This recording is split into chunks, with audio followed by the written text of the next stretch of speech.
Hello, everybody, and welcome back to another episode of Field Gemology Talks. We are super excited today. We're having Gary Bowersox with us, and we are going to have a really fun conversation talking about Afghanistan, talking about its gems. If you guys haven't been with us before, this is our weekly show. Vincent and I are doing these different talks with different people from the gem trade and from the field around the world. And yeah, if you guys haven't seen one of these talks before, definitely you should check out some of the previous talks. They're all up on YouTube. And we're going to continue to do this every Wednesday for a while now, and until I guess we're not locked down in the house anymore, and we can continue to entertain ourselves and entertain you guys. So let's not waste any more time. If you guys are ready, Vincent, come on in, and we'll get going. Good morning. Hello, how are you Another doing? another early day on Field Gemology Talks. Well, early, I will not call that early. It's 10 a.m. here, so Yeah, I have seen earlier. true. But yeah, not our normal. Yeah, before we were doing every time at 9 at night. Now we're at 10 in the morning. So we're up. Yeah, more in the evening, but today our guest is in Hawaii, so actually, for him it's 5 p.m.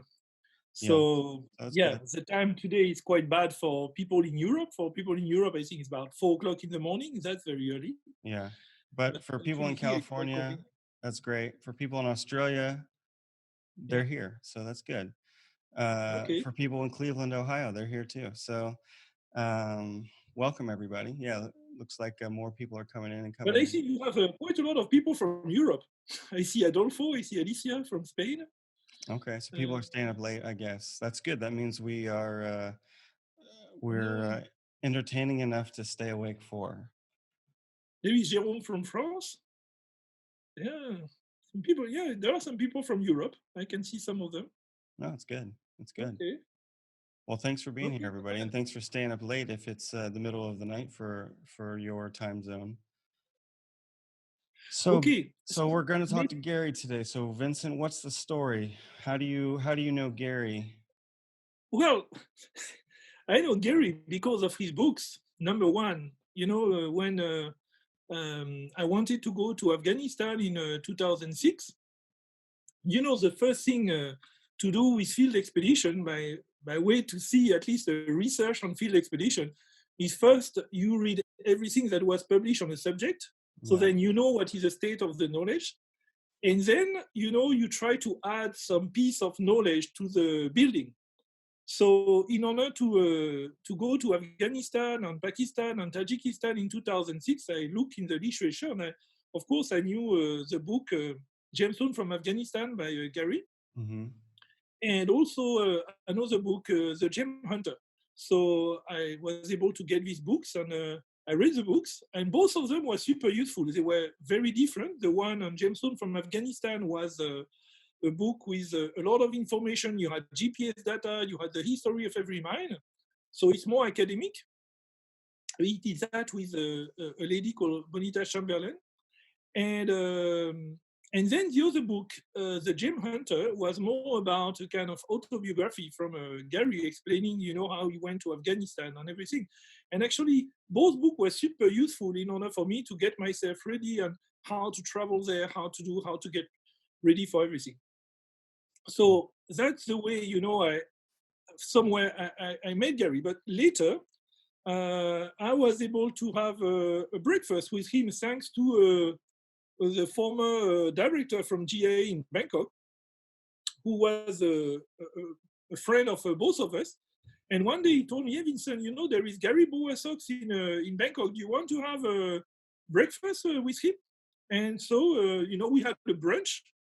So we went together, on the side of the river, and we had yeah, a brunch together. And I was never able to travel with Gary to Afghanistan. I would love to, especially after watching the movie yesterday that I saw. And but we had twice we shared. lunch in Bangkok, and it was great. And so So that we are communicating regularly. When I go to Afghanistan, sometimes I send him an email, and he reply me back all the time very nicely.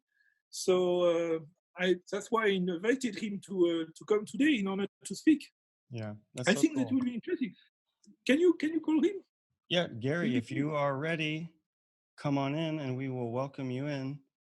Um, Vincent, that must have been pretty cool for you because I guess most of the time, whenever you're going to do your traveling, there's not a book that's already been written about the place you want to go that makes your life a little bit easier. So you didn't have to do so Yeah, much work. much easier, and Very especially for Morning. places Not like me. Afghanistan.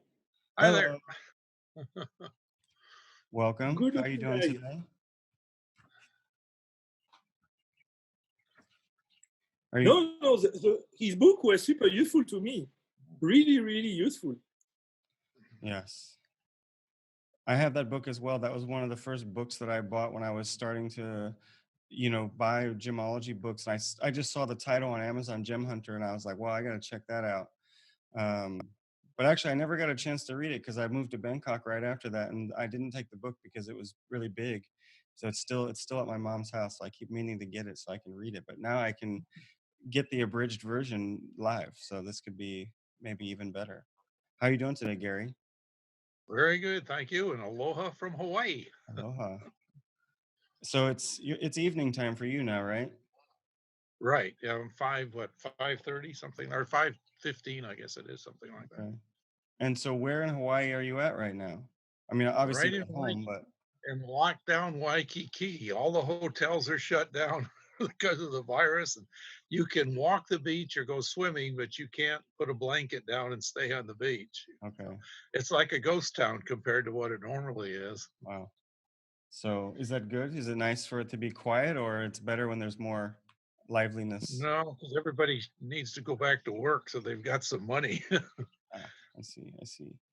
Well, before we kick off the questions and stories, should I show a little bit of this video that we have and just it kind of gives you a nice introduction and shows a little bit about some of the terrain that we're going to see? Yeah. Okay, so Sure. let me share this real quick and we'll check out just a little intro to Gary's video. To the ancient world, the blue stone lapis lazuli was considered sacred. This man, Gary Bowersox, has explored Afghanistan in search of the source of the precious blue stone. He's traveled the same roads as some of the most famous figures from history, such as Alexander the Great.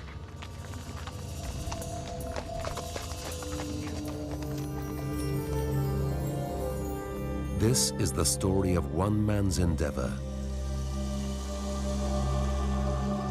sneaking over borders and crossing the roof of the world to reach the oldest mine on Earth. The mine is 7,000 years old, and it is still worked by hand today. From this remote mine came the lapis lazuli to decorate death masks and the most precious items of the ancient Egyptians.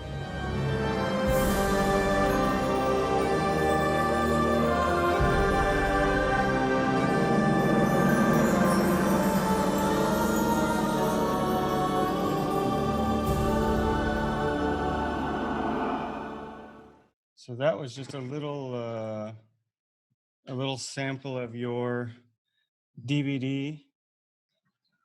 Great video. I Very watched it cool. again Very yesterday. cool. I watched it again yesterday.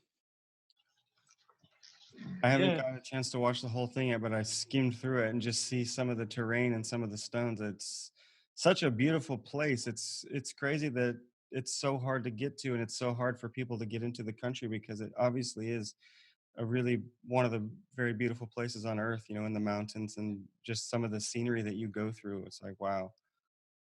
Actually, it's not that difficult to go there now. Compared to in the video, Gary is going, from Pakistan, by horse and walking and things. Now you fly to Kabul. It's easy, quite easy to go to Afghanistan. Mhm. Not very difficult to get a visa. You can go there, but then you want to come back. So you have to be careful if you go there. But now it's more easy to go than in the past when Gary, when you know when you started to go to Afghanistan. 1972, a long So time ago, basically, 49 years, basically, before the right? EPs, before the EPs, before the war with the Soviet. Right. Yep. And it was a good thing I did. So I was able to go meet people, and then we kept contact after that. So it was good. And the homes in Kabul all had grass yards and everything. Now, if you go, it's all cement walls and barbed wire every place. It's a real combat zone now compared to what it was before. Jeez. Yeah. What was your original reason for going there? Was it for gems or was it for some other thing? No, it was for gems. Actually, I had a project in Japan for the Department of Commerce. They took a ship and were promoting US products, and I had the jewelry store on the ship. And one of the fellows there had been working with Afghanistan and knew the president at the time, which was Zaire Shah. And this is just when Zaire Shah was in Italy and they were switching back over to President Daoud with the coup. And he said, I'll introduce you to the president and you can go to Afghanistan and buy lapis. So I thought, well, that's real easy. I'll go and have a nice dinner and settle this thing. And that's the way it worked out, actually. And I had an exclusive for lapis from Afghanistan in 1976, but it all went downhill shortly thereafter. Currently, I believe it's the worst it's ever been as far as security and problems and ability to go anywhere, even once you get there. Mm. Yeah. And of course, now, because I had a telephone call 2 nights ago, when can I come to Afghanistan? And it's not the problem of going, it's the problem of coming back. Even if I had medicine for the virus and I caught it over there, would any airline let me fly back home? So it's totally different than if you broke a leg or got shot over there. They could take you and bring you back where you could get medical attention. But now you could totally be stuck. No one would want to bring you back. Yeah, it's a little scary.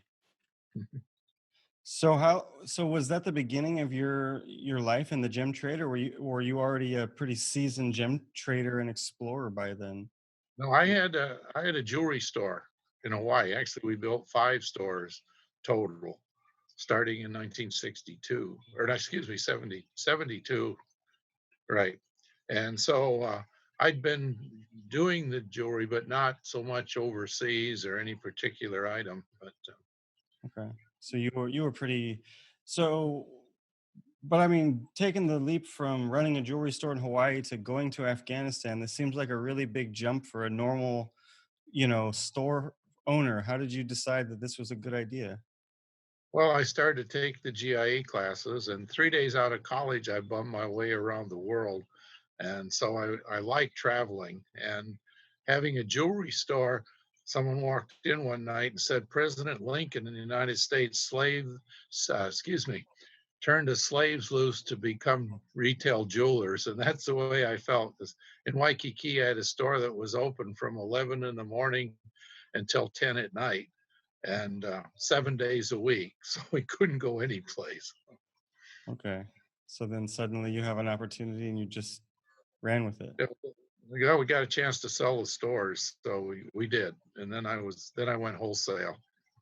But most people, when the war started in Afghanistan in 1979, most people will have decided to stop going there, but you keep going. Yeah, well, I went. Surprisingly enough, I had met a fellow by the name of Prokofiev, who was reported to probably be a KGB man, and he and I had been working together since '72 with the Ministry of Mines. Prokofiev was responsible for exports out of Afghanistan. And so he actually arranged after the invasion by Russia to send 2 of the Afghans to my office here in Hawaii for more training. So we thought we could maybe keep the business going. But then a few years later, it got really bad by '79, and so then I couldn't go anymore, and I had to go to Pakistan and cross the border up in the mountains near Chitral. How many times you took that path, with from Chitral to Afghanistan? Oh, at least 30 or 40. And you know those mountains got higher every single time. I don't know. I'd look Yeah. at the bottom from the bottom up and decide, I don't know if I really want to do this or not, because you're up over 15,000 feet and it is Mm. slow walking. Yeah, that's the kind of impression I have also when I return to a place that I visited already. The first time you are pretty excited, so you don't feel too much the height, and you are younger. But year after year after year after year, you remember it was tough. But then when you experience it again, it's tougher and tougher and tougher. But 30 times. Yeah. One of 30 the times. amazing things about it to me, was it really didn't matter about your age. Your body either could take that altitude or it couldn't. I remember Afghans that were 36 years old, all of a sudden were getting headaches and short of breath and had to go back down. Wow. Yeah. And this is all on foot? You have to make this journey on foot? Foot and horse. Okay. Yeah. But the horse didn't do any better than you did at 15,000, 16,000 feet. They were exhausted too. But the nice thing about the Afghan horses, and I don't know if they were trained early in life, but they let you hang on to their tail. You try that with some American horses, you'd be kicked into oblivion. Wow. Yeah, you can grab the tail and then they they pull you all the way. Yes, correct. Yeah, I think they are trained for that. I think they are trained from. I think so. And so what was your expeditions like successful from the start, or did you have to go a few times before you really warmed up to, the people there? No, I started, but because I'd been working there quite a while, it started. Let's see, I think my first was across the back border from Chitral was in 1988. So, because I went in, I wanted to meet with Massoud, the commander of the Northern Alliance later, it wasn't at that time, and work in the emerald mines in Panjshir Valley. So I went in to meet him, and I'd met his brothers in Peshawar, Pakistan. And Mhm. so it took almost a year to even get connections because the only way to get a message to Ahmad Shah Massoud in the beginning was by runner. So it was like 14 days in and 14 days back out. Wow. And, um, and that was on a good day. We had no satellite phones or anything at that time. So Mm. we actually missed the first year because we didn't think we were going to get a reply. So I'd come back to America, and it was the following year that I was able to go at his invitation to go in and meet with him. And then years after that, we went into the uh, emerald mines, came back out, and Massoud and I agreed to do symposiums in Chitral. I don't know, some of you know where that is or not. It's very northern Pakistan on the border.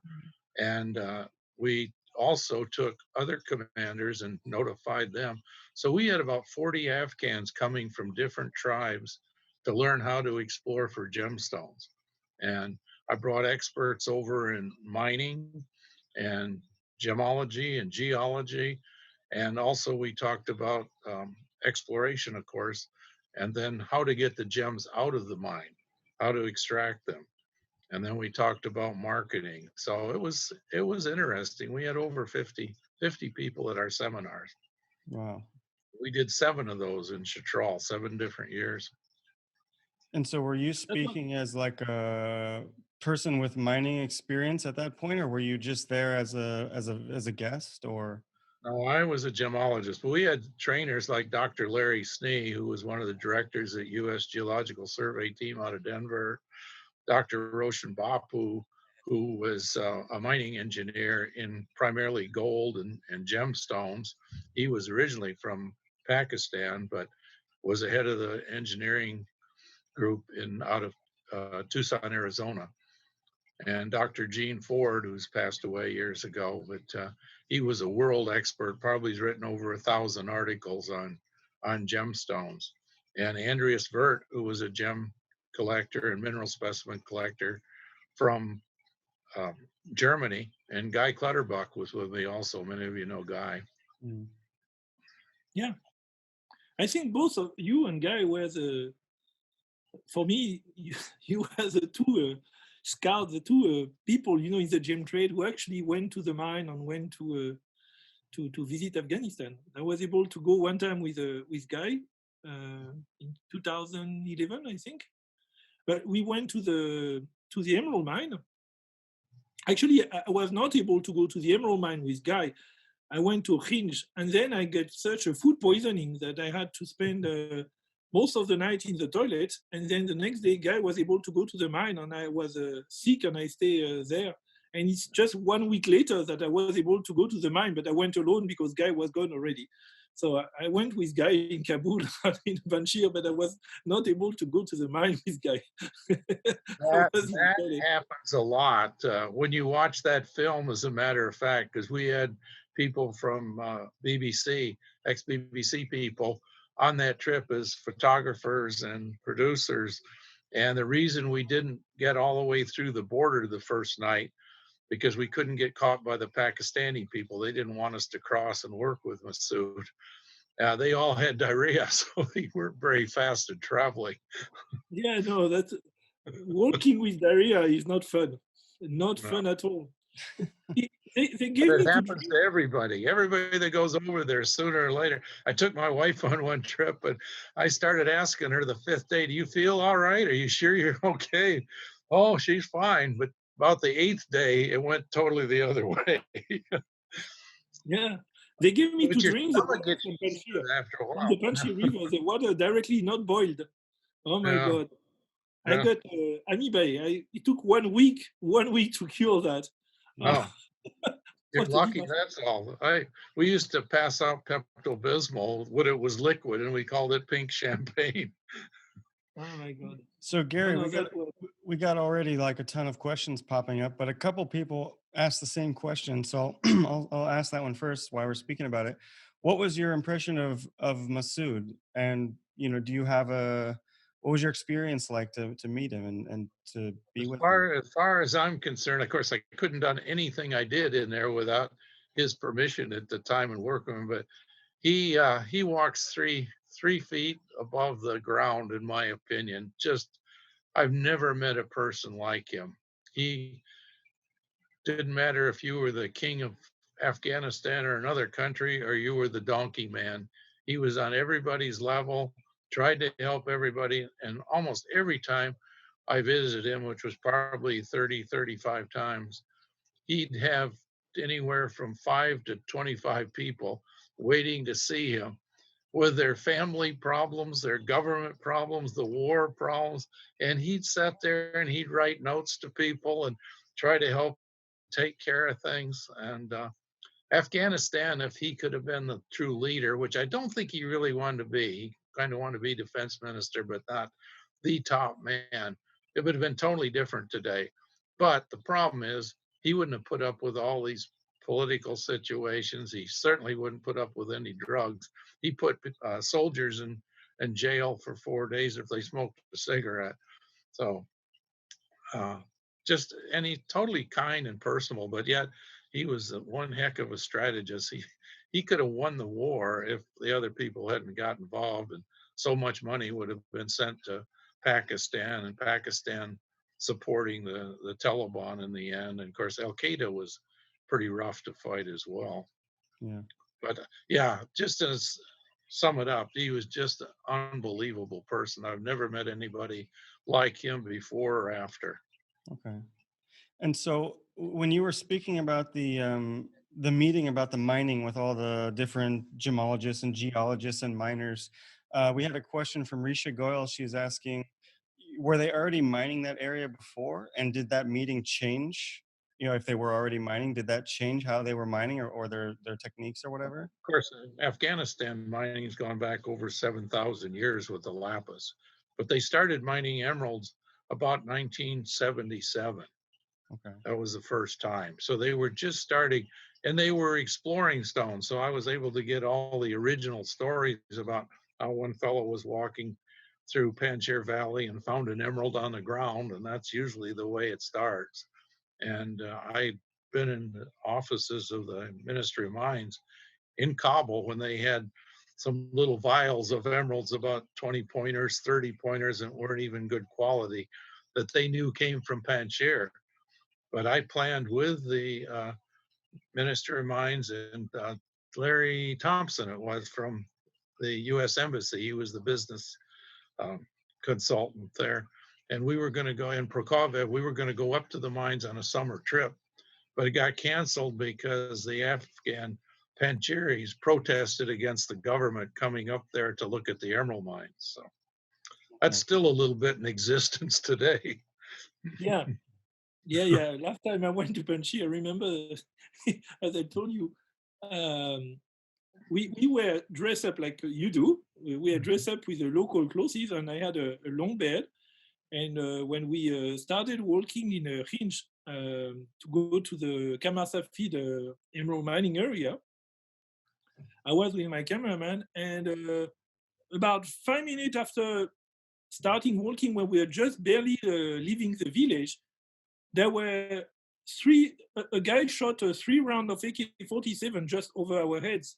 And when we arrived at the mine, the guy from the security of Panjshir told us that actually it was a miner who didn't, who was thinking that we were Pashtun government officials coming to visit the mine, and he just wanted to tell us that we were not super welcome. So Now, yeah, That so happened to me trying to climb the mountains into Nuristan because they didn't really want us to go. Again, the Pakistanis were very much against other foreigners working with the Afghans inside of Afghanistan. And we got up near the top of the mountain to climb over into Nuristan, and the Shatrali scouts, about 6 of them, started shooting at us. And after about 20 minutes, Zabullah Nuristani stood up, white flag, and yelled down to him, "You either quit shooting or we're going to kill you," because we could see them. It was an easy shot for the Afghans straight down the mountain. So they stopped. They came up, sat down, and had a talk. And the agreement finally was we had to give them back the number of bullets they had shot at us and also give them food for lunch to go back down the mountain. so this is yeah, a different kind of life over there. It seems like. Yeah, it's totally one of my other favorite stories. We're going to talk stories. Is I came back and was going to do a lecture up in Wisconsin, and my PR fellow at the time had told the radio announcer that I had problems with bandits all summer, literally held up with guns about 6 different times. And I told him that we'd sit down and negotiate, and lots of times they would go way down in price from where they started. Sometimes we'd even sit and they'd give us tea before we were done because Afghans are in no rush to negotiate anything. no, Oh, so we sat there and finally we'd settle the problem. And by the way, when I first started in Afghanistan, I'd been in Vietnam. The ends of rifles, when you look at the muzzle or the barrel at the end used to look about 4 feet wide. Now I got it down to about 6 inches, but it's still magnified in your mind. But anyway, I came back and the fellow on the radio in Wisconsin asked me, "Well, what was it like, all those bandits on the road?" And I said, "Well, it's highway robbery." But I says, I just drove around Chicago and these little metal booths popped up. And I says, they wouldn't negotiate. They wouldn't give me tea. And they were going to call the guns if I didn't pay them. So better how you want to look at highway robbery. Yeah, mm, true. It's a good perspective. Um, someone had asked, Brenda, sorry, Brenda Rachel asked, at one point, didn't you also were working to set up some kind of lapidary or faceting facility? We Did you have, still are. you I still haven't had a call on that for at least 2 days. Just are? I'm waiting now. With the next 5 or 7 days, I should have a contract from USAID. And I think that's one of the projects we're going to try to work out because they really do not have cutters over there and it would really help them out.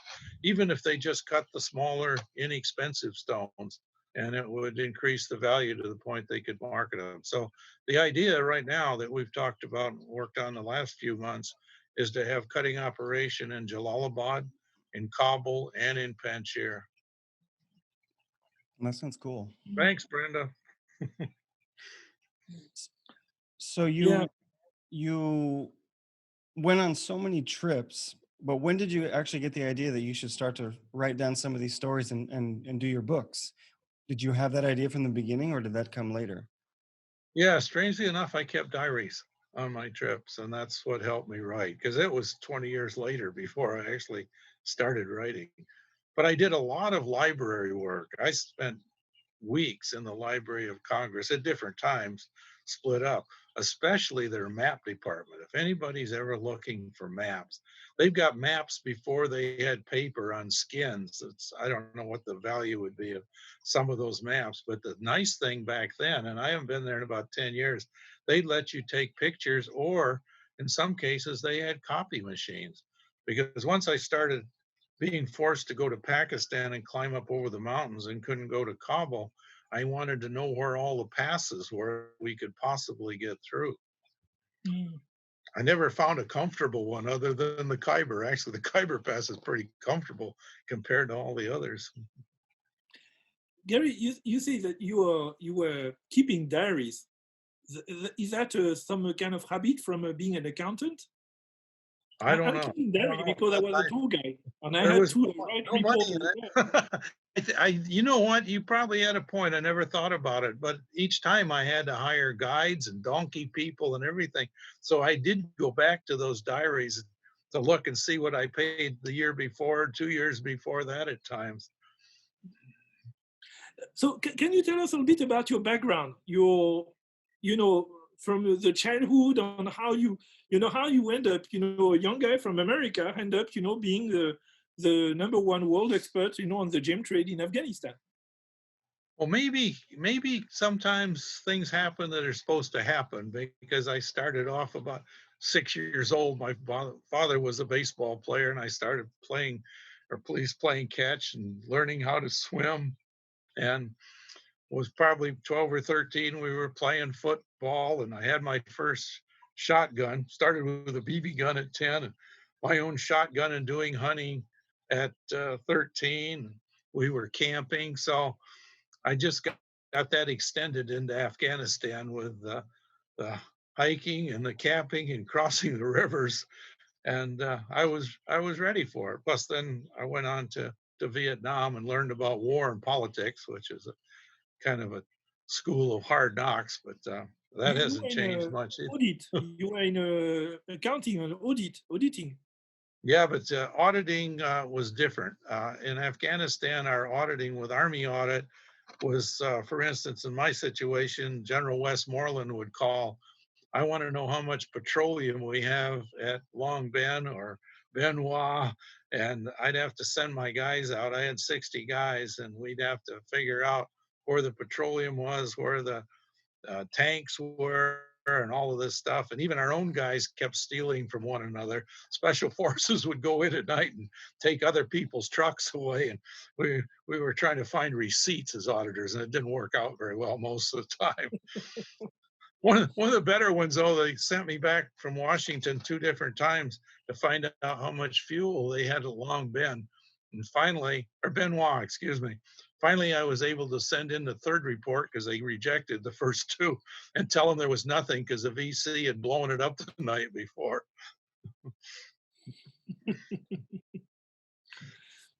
So you went from so you studied business and then you went to the military and then you had this funny idea to become a gem trader and to have to work with gemstones. Yeah, well, three days out of college, I bummed my way around the world, and I just loved the traveling aspect of it. And then when I bought the jewelry store, when I first came into Hawaii, I started learning about the gems and took some GIA classes from, you probably remember Mike Albritton. Mike and Janice Mack were the instructors, and that got me started into the official gemology. And so I wanted to combine the two. So I ended up selling the stores and going into wholesale. And that's what allowed me to travel to different countries as well as and buy stones and come back and sell them. So you are still doing that. You are still doing wholesale Correct. Correct. and consulting at the same time. Yeah. And I hear you made a comment a few months ago that very difficult to find stones, but right now I think it's more difficult to find customers than stones. Yeah.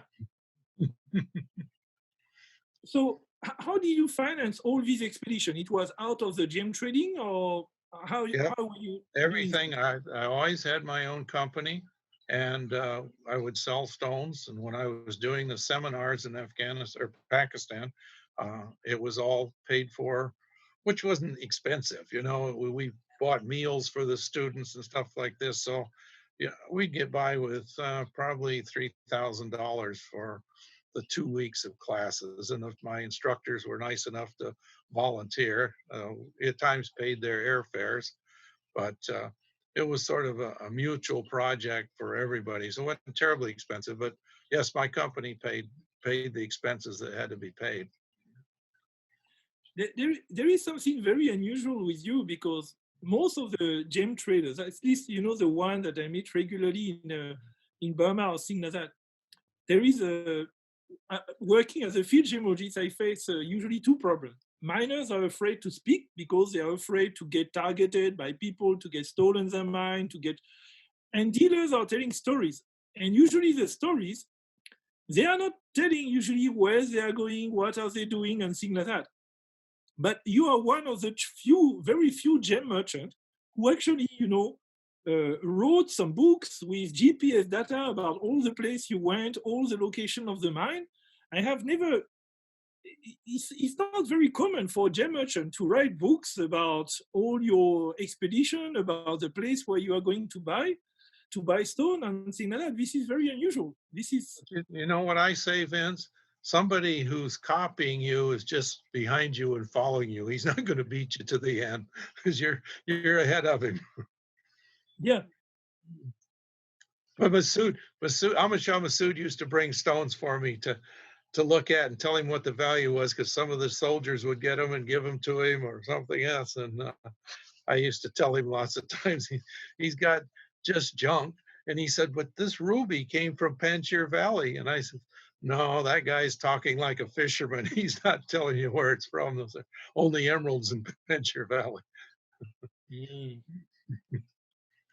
So speaking about Yeah, you're right. A lot of people keep a lot of secrets, but I don't have to worry about that. So you're one step ahead of them.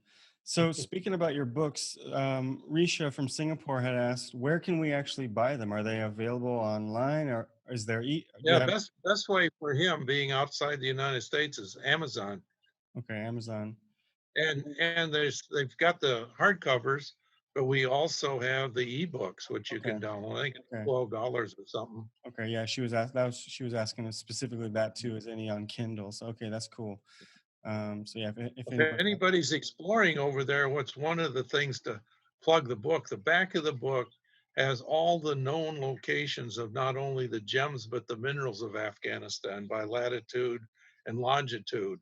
And I might be responsible for 10% of that, but the rest of it is all Russian studies for years, mostly back in the 70s. And I was into the library that was at the Ministry of Mines before Hekmatyar blew it up. And so I was able to have copies of all that stuff with permission to print it out. So even USGS on their website, those are ones that I had collected over a period of time. That's so cool. Gary, there is one thing that about your reference and how you communicate about where you are doing, that was just for me, it was one of the most a major thing, is when in 2005 you were able to be the first foreigner to the first outsider, non-Russian, I would say, to put a photograph of the spinel mine in Tajikistan. So you walk in Badakhshan, and then you put that on your website that you find actually the location of the spinel mine in Tajikistan. And then you were able to go there. And I was totally blown off, because this mine has produced the Timur rubies, the Black Prince rubies, the Côte de Bretagne, all the stones that basically made famous the word ruby, because before the 19th century, all the red stones were called rubies. It's just when mineralogy started to change the terminology that the word spinel appeared, and a corundum was coined. But so before that, all these famous rubies were coming from this place. And when I was studying gemology, and I was reading books like Richard Hughes and things like that, the location of the mine that produced all this stone was basically unknown. It was somewhere in the area, but we didn't really know where it was. But then you went there and you stand on the mountain and you saw the Piange Valley, and on the other side you saw the mine, and you took a photograph of that. And that's why, thanks to your website, that the next year with Richard Hughes, we were able to go there. We found a way to go there based on what you had published. Well, And that that's why that was about an 8-year project for me to get there. First, I found books in the Library of Congress again. Marco Polo's old book. Captain John Woods was there in the 1800s, and so was old Captain Ole Olesen, a Danish explorer. And they all had maps. And in my book, you can see those maps. You probably saw those of how to get there. But then it still took me 4 years. I tried to go from the Afghan side twice and got stopped. Once because Russians were shooting people that were up there near Ishkashim. And another time we couldn't get across the river. There was Tajikistan Mujahideen fighting with their government. So when we got as far as Shignon, which took us over a month to get to, the Tajik people were taking rafts and putting rockets and grenade launchers on the rafts and shooting at night. So we sat on the banks of the river watching the war, and we didn't want to get involved with that. So we cut back in country. And then I started going from Uzbekistan to Tajikistan and down there. But the true secret was, and I never written about this in any book, was the fellow I met when Massoud was picking me up in Dushanbe and bringing me into Panjshir by helicopter. One of the fellows on one of the trips was a Russian soldier who had become a journalist, and Massoud somehow had met him. I don't know how. And so we stayed at Massoud's father-in-law's place in Panjshir Valley, Tajidin. And so he and I really seemed to hit it off, and he invited me to come up. He said he didn't know anything about gems or gemology, but he's had a lot of contacts, and we decided the two of us would go find these mines. And one time we had Minister of Mines permission, Minister of Interior's permission. We even had our both copies of documents and actually a badge that we were a photojournalist, both of us. And of course, Ilham spoke the languages, but we got all the way to the mine and they wouldn't let us in because we didn't have any permission from them, local people, to do it. So then the next year we finally made it and got inside those mines. So, but oh, it was a challenge, that was for sure. And let me tell you just one other story how we're talking, that we went down there because we wanted to go to that mine, which was the last year when we did get in, but we also wanted to go to the ruby mines up on the Chinese border in Morgab. And so they stopped us in Kuilau, and the village chief says, "No, you two are just spies down here. We're not going to allow you to go." And so we were pretty disappointed. I mean, this is after 3 weeks of traveling. And you know that some of those roads in that area, which Olofsson called the Three Devils Passes, they had to lift their horses up with ropes to get over them. So it was a real challenge, and it was all night for 2 and 3 nights getting down there. So we were really disappointed after the village chief says, "Oh, you can't go, you can't do this." So we go out and we find a place to have some food in the village. And a fellow comes up to us and says, "My boss wants to talk to you." And he spoke pretty good English. And we said, okay. So we followed him, and he introduced himself as the KGB chief from Russia for the area. And he wanted to know what we were going to do. Of course, whether like you or not, in all those areas, they all serve you tea and give you cookies. So it's a comfortable situation. You're not looking at the front end of a gun. So anyway, he said, "Oh, no, I think I got to go along with the village chief on this one." He says, "I don't know what the two of you are really up to." So we went back and packed our bags and decided we were going to leave the next morning. So we went in the village the next morning to have breakfast, and the same guy showed up again, and he says, I didn't tell you yesterday, but I went to school and learned some geology. And he says, I talked to my boss last night and he wants you to come back and talk to him again. So we went back and he said, okay. He says, I think I'm going to let you two go.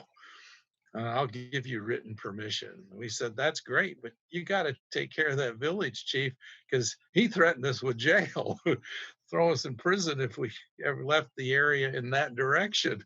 And we don't want to do that. Okay, he says, I'll give him a call. So he gets on the phone and starts talking. And all of a sudden, the conversation starts getting heated.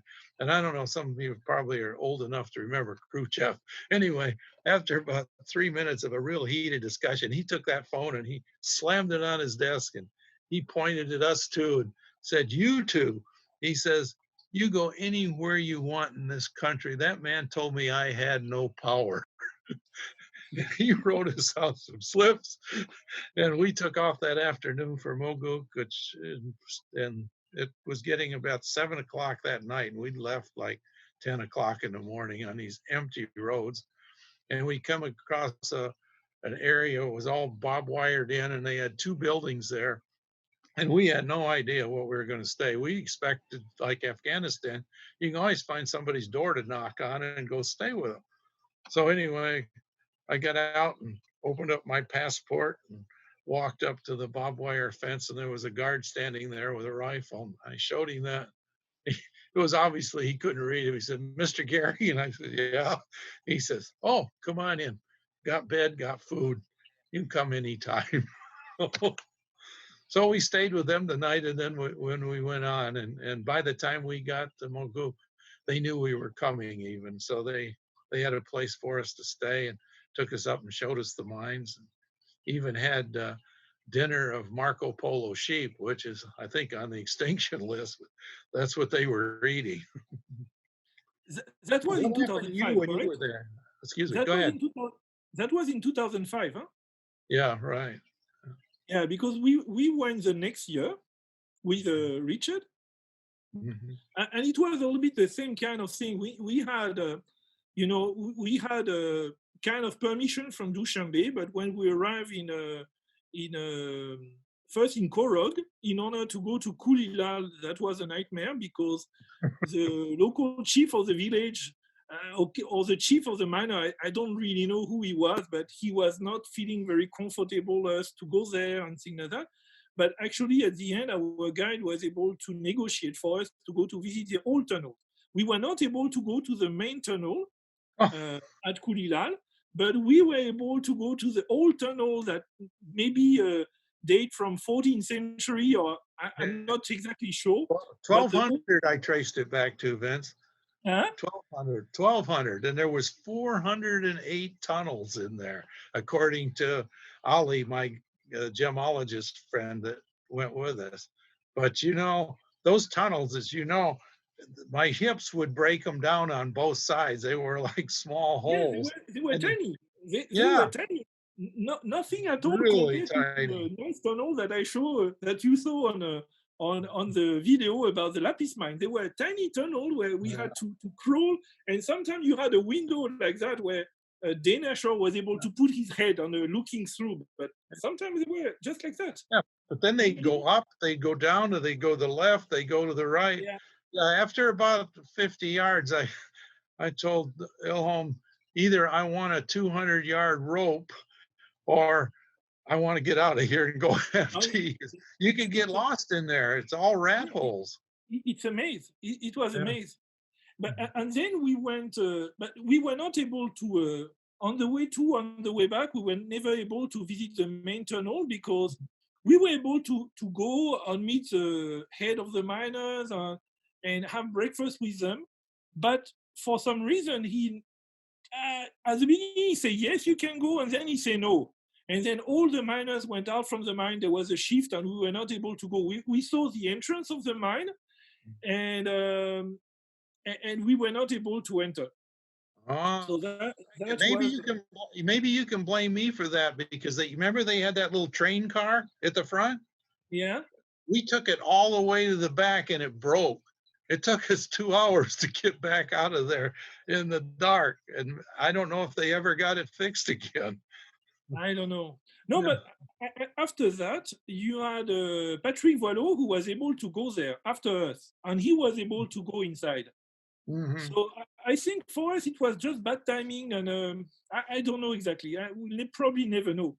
But in Mogap, we had the same, a little bit the same story as you, because my trick in order to be able to go to the mine is it was Richard Hughes was a secret weapon because of the book Ruby and Sapphire, and in order to be able to go to visit the spinel mine, it took us about 4 days where Richard was discussing with the governor of Badakhshan at Korog in order to show him the book and say, you see, we are going to write something, so we want to visit the mine and take some photograph in order to be able to have, a chapter about Tajikistan in the next issue of Ruby and Sapphire, because Richard was writing the update. And the governor was, yeah, at the beginning, what's that, something like that, and then he was interested. And for Mogap, he gave us the permission. So we went to Mogap, and in Mogap, we met the officials there, and they called the director of the mine, and the director of the mine didn't wanted us to visit the place. And the local governor in Mogap say the director of the mine said we could not visit the place because we were foreigners, and he wanted to have authorization from the KGB, from the Groupe Gemas in Dushanbe, and because linked with the KGB and things like that. So he said, well, if you don't get authorization from them, so we don't go. And then the governor was in Mogap was super upset, and he said, you know what? You are foreigners the same as them. You are not you are not local people here. If I say that they go to the mine, they go to the mine. And then the guy, we were able to go because the governor was so upset because the guy told him that he was not able to. He don't wanted to let us go because we were foreigners, and the governor was watching the miners also as foreigners. Yeah. So we were able to go, Yeah. and we were very welcome. And we had I'm not sure if it was Marco Polo ship, but I don't think so. I think it was just mutton that we had. But Well, we they get had one super good meal there, super yeah. good meal with mutton and potatoes at the mine. But the mine was super high. I Oh, got yeah. altitude sickness there. About I started to 15,000, get dizzy, 16,000. at the ruby mine in Mogap. Yeah. Uh, You it took didn't run me around, did you? it took me a whole day to get a little bit better. Yeah. But still, I was not so good, and I was like a zombie, And Richard was able to take some funny photograph of me, completely half dead, laying down on the yacht. I'm not so good. I think I will have some problem to do what you did with crossing the Yeah. border from Pakistan to Afghanistan, Mhm.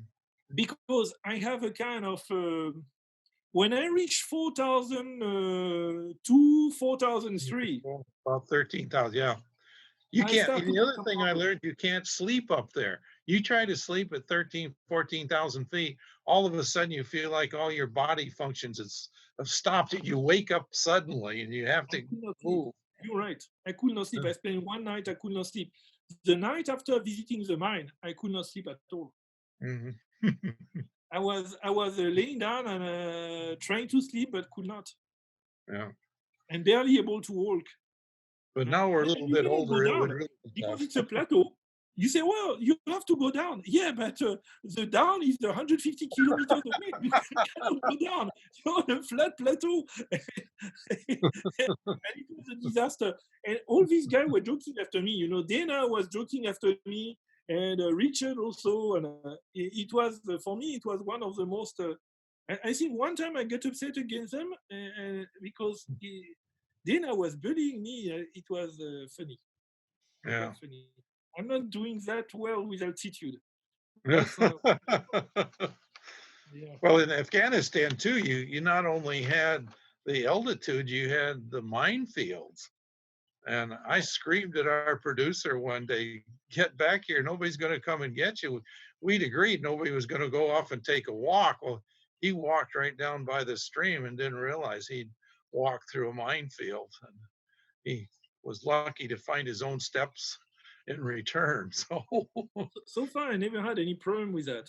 yeah. I saw, same as you know, going to Panjshir to the emerald mine, I saw some old rusted bombs on military equipment, on the side. But luckily, but I was not walking that much because at my time, still already in 2006, it was okay. You can Yeah. All right. flying to Kabul, and then from Kabul driving to the emerald mine, and then driving to the ruby mines. Mhm. Yeah. Gary, how many times you went to visit Jigdalek? Jigdillik, oh my gosh, 50 or 50. more. Yeah. Yeah, I spent a lot of time there. Well, that's what helped me a lot with getting Afghan friendships. I took school supplies to them. I took eyeglasses because the Lions Club had eyeglasses that they collected in the United States, all over the United States. So we deliver like 20,000 pairs of eyeglasses up into the mountains, and the Rotary clubs did school book supplies. So we took a few truckloads of school supplies and delivered them to the schools, mostly pencils and pens, because one time we ran in with Taliban, and the agreement was, when we worked it out, that as long as we did things that had no literature, no writing on it, but useful things like pens and pencils and paper, then it was okay. They let us do it. So And when was the last time that you have been on one of these trips? it's been a year and a half too. I was supposed to go. I was supposed to be there right now because I had a USAID project that I'm waiting on. The next 2 days they're renewing it, so we'll see what I'm going to do in the future. Mhm. So I'm just curious to either of you or both of you, if you get a chance to go inside of a mine that you know has been worked for hundreds, if not 1,000 years, what's the feeling like when you're actually in that place and you have a appreciation of the history of what's been going on there, and you're a gem lover? What's the feeling? What's the experience like? Oh, you're looking for the big one they missed, I'd say. But I mean, What do is you think, there Vince? do you feel a special reverence with the history of that place aside from Oh, just finding totally. some stones? Did you? I don't know if you got to look at the film in the part where we go into the lapis mines, the old caves that go back 7,000 years. It's a cathedral inside, and it's just amazing how they were able to do it. Of course, the movie explains that the way they used to do it was they'd heat fires up on the walls, make a big bonfire with wood, and then when they got the wall totally hot, they threw cold water on it, and Okay, that would crack it. And interesting. that's better, I think, than the dynamite they try to use. So it was safer. But when you see the Oh, number of trees you have there, you understand that it's quite oh, complicated because you have to bring oh, the wood from far away because yeah. there are Well, no trees there. that's why there's not much wood. But when you look that you got to go 10,000 feet down to get a bucket of water, it's just about as bad. The water plus the wood in order to make the fire, you imagine the challenge to mine this place. Just unbelievable. Yeah. Yeah. Well, No, one day we were to, up at about 14,000 feet in Nuristan, and I was out of water. And boy, the one thing you don't want to do is run out of water. But we'd been 3 days without water. So one of the Afghans, I looked at him and I said, "How do we ever get any water? It would take you 3 days to get down to that river, which we could see, because you're looking straight down." Ah, he says, "No, I can do it in 35 minutes." And I says, "And then how long is it going to take you to get back? 2 hours?" "Oh, no, no. I'll get back in another 35 minutes." I said, "No way." He says, "I can do it." And I says, "Okay, I got I got $40 that says you can't do it." I got water that day because I gave him my canteen. That was his proof. He had to fill it full of water. It was worth it. Wow. so he ran down on the. He went down. I think that It took he him ran, an he hour, ran down. hour and 10 minutes. His timing was off, but I got a canteen full of water, and I was really starting to feel kind of edgy about not having any water. Uh, So I guess if you grew up in that place, you get used to that kind of running up and down that kind of terrain and stuff. Yeah. Plus, I had probably a 35-pound backpack, and those guys run around like what can I say, a mountain goat anyway. but they don't carry anything with them or take anything with them. It's amazing how they get along and around. Gary, another little thing you're talking about the road, Vince. You probably remember getting stopped several times by policemen that they wouldn't bother the foreigners, but they'd want some bakshish from either the driver or from you. And I learned in Tajikistan that people that were poor, maybe we shouldn't tell this because it may come out in America, they would go buy police uniforms and stand out of the road and stop cars and take money from them. No, in Tajikistan we had there were so many. We had a lot of roadblocks. We had a lot of paperwork because it was a special area, and we had. It was it was much more difficult actually to travel in Tajikistan than to travel in Afghanistan. Yeah. In Afghanistan, you know, in Panjshir you had one stop at the entrance of the valley. And if you are with the right people and you have the permission, that's fine. But in Tajikistan, it was much more complicated. Yeah. So actually, at the end of the trip in Tajikistan, you know, I went to see the people at Gubjemas. I went to see the Ministry of Commerce.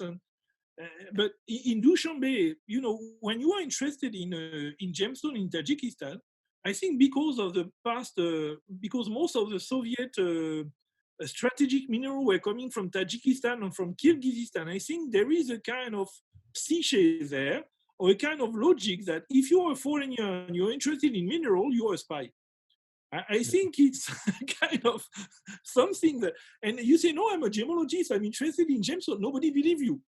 Yeah. So but they get excited about it. To them, it's like a treasure hunt too. They want you to go back and have lunch and tell you what they found because they're just personally curious. Yeah. So in Tajikistan, it was complicated. And when I returned from Tajikistan in 2006 and we landed in Kabul, we had a huge feeling of safety and security. You know, arriving in Kabul, I was with my assistant. We were feeling, you know, Kabul, you know, safe again.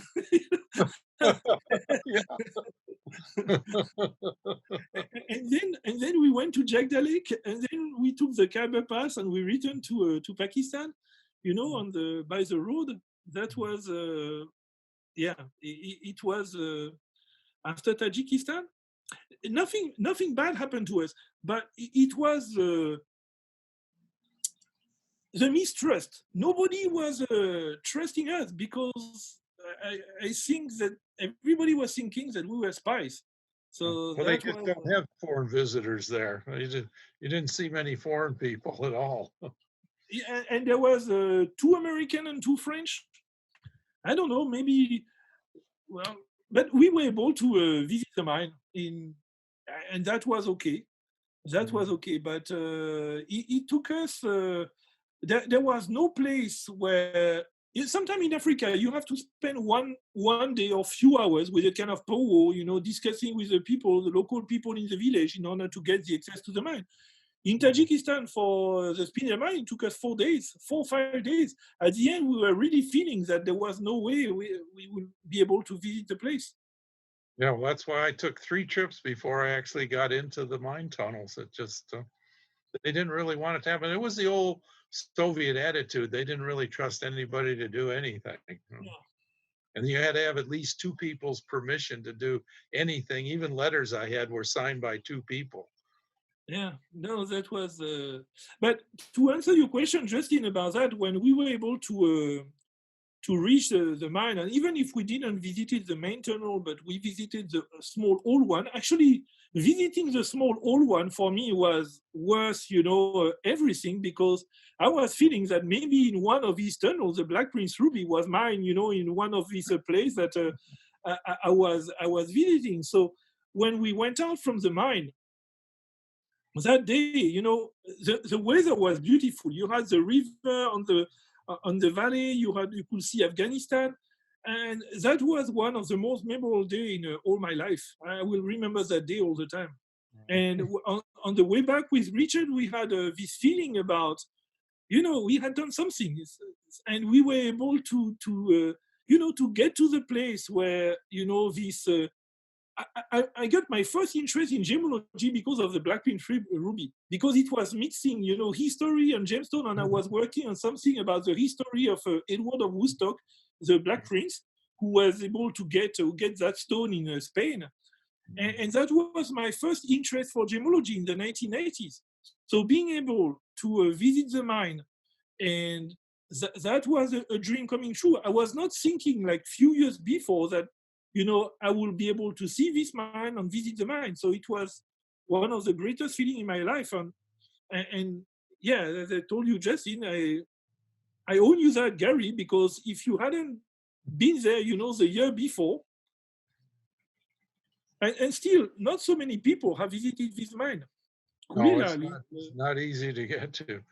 But what's so interesting too, especially that area, and same with northern Afghanistan, when you're getting hungry and you see a yurt someplace in Tajikistan or a clay house in Afghanistan, I found you're always welcome, and they give you food and give you drink and see how the family lives. It's just amazing. After all the years, we never paid money to the people in Afghanistan. Lots of times, if we knew we were going to stay 2 nights or something, we'd go purchase a goat in the village or something. And then, of course, they always had 20 people have dinner with you. But it was so enjoyable. And that you felt, and Marco Polo wrote in his books that he could stay forever, that the people were happy, Yeah, no, we were all the time super welcome everywhere by local people in Afghanistan. That's when people ask me, regularly, what is it tough to go? I say I never really had a feeling about, when I was in Afghanistan that I was able. It was all the time nice. We were super welcome. People were. Everything was okay. I'm more concerned when I go in some place in Africa. I had a feeling of insecurity because, number one, people are drinking there. So you have some place, a mining area with 5,000 or 6,000 people, and 20% are drunk in the evening. So spending a night in a mining area in Africa is sometimes a little bit funny. But in Afghanistan, most of the time, you sleep at the mine with the miners, and everything is fine. You have good food, and you go to visit the mine during the night with people. Nobody is drunk. So there is already something that is great about that, because you don't meet drunk people. It's great, Joe. But 4 years ago, we had tried to set up a cutting operation through U.S. aid in Afghanistan. And we had 2 Colombians, because they're probably the best emerald cutters, that were going to come over. And when they found out there was no wine, women, or song, they decided they didn't want to come. Not their style. Yeah. Not their style. Yeah. But feeling of safety, it's fine. Sometimes people are playing a funny game with you, but to make you feel a little bit like one time the first time when I went to, it was not in it was in what's the name, Mukeni. When we walked to Mukeni, we walk from Mukeni village, we walk to the valley, and then you reach the village, and then we arrived. We were not really people in the village didn't know we were coming, so we went to the house of the head of the village, and then the guy was there, and he met us with he met us in a classical room with all the carpet, and he had some partridge, and he had an AK near him. And then he asked us where we were coming from. So we say we are French. And I was with a young French guy. And he said, okay, that's good, because you had been English or American, I would have shot you on the spot. Yep. And then he told us that he was okay with French because during the war with the Soviets, you had doctors from MSF, Doctor Without Border, a French guy and a French lady. And they saved many lives in his village, including some people from his family and things like that. And the French lady, the doctor, was probably the most beautiful woman he has ever seen. This is what he said. So he had a good opinion of French people because of that. And then suddenly I was really realizing that the importance of behavior when you go to mining area, because you go to a place and then local people, they don't have the possibility to go to visit your country. So basically, they will judge your country based on what you are doing on site. If you behave well, then they will say, "Oh, French people are nice," and then people will come back later. Will have a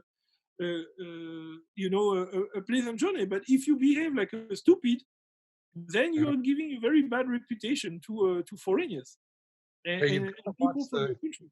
got to watch the local customs and what's going on. I met that French woman, by the way, and if you're any of your listeners, Ken Follett's book, Lie Down with Lions, was about the Médecins Sans Frontières when they were in Panjshir.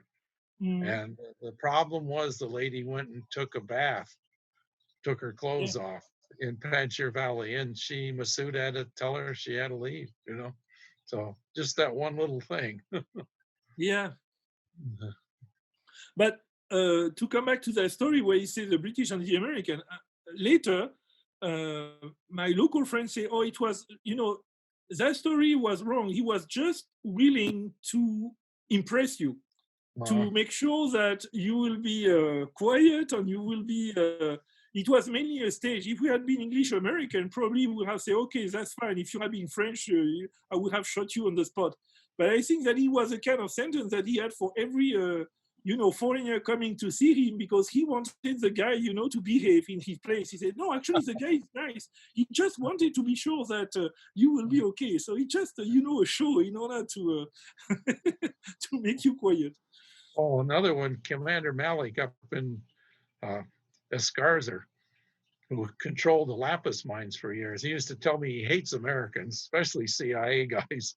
But he liked me, he said. And he even got me a horse at 3 o'clock in the morning so I could get out of there one time. So I know he did like me a little bit. But even Global Witness wouldn't even go interview him to get his side of the story when they wanted to stop the lapis mining. So some people have a reputation one way or the other. Yeah. No, people have a reputation. Some people want to keep a tough reputation. Yeah. Okay, so Gary, let me throw you a couple questions. There's a few good ones. Which border do you want to cross? I'll just Border do you want to cross? We'll get out of those stories, okay? So we had an interesting question from Khalid Mansour. He's talking about the vital role of the Afghan gemstones in terms of helping to stabilize the government. And he was asking, have you ever met with the MOMP or the higher authority for modernization of gemstones and lapidary, or shared with them, in terms of building new programs to help rebuild? Not the current minister, but I've met 10 minister of mine and given him my book. And frankly, they want to do it, but let me just come right and cut to the chase. In Afghanistan, you have a bakshish system, and you can take and export goods at this time like you could in the future, and you had to pay something to the Ministry of Mines, something to Commerce, and something to Customs, and you exported your goods. But still to this day, that money goes to those organizations and doesn't go into the treasury. And it's my 100% feeling that until they can get together and change that system where the government gets the full amount of the money, that they're not going to be able to do anything as far as exports go.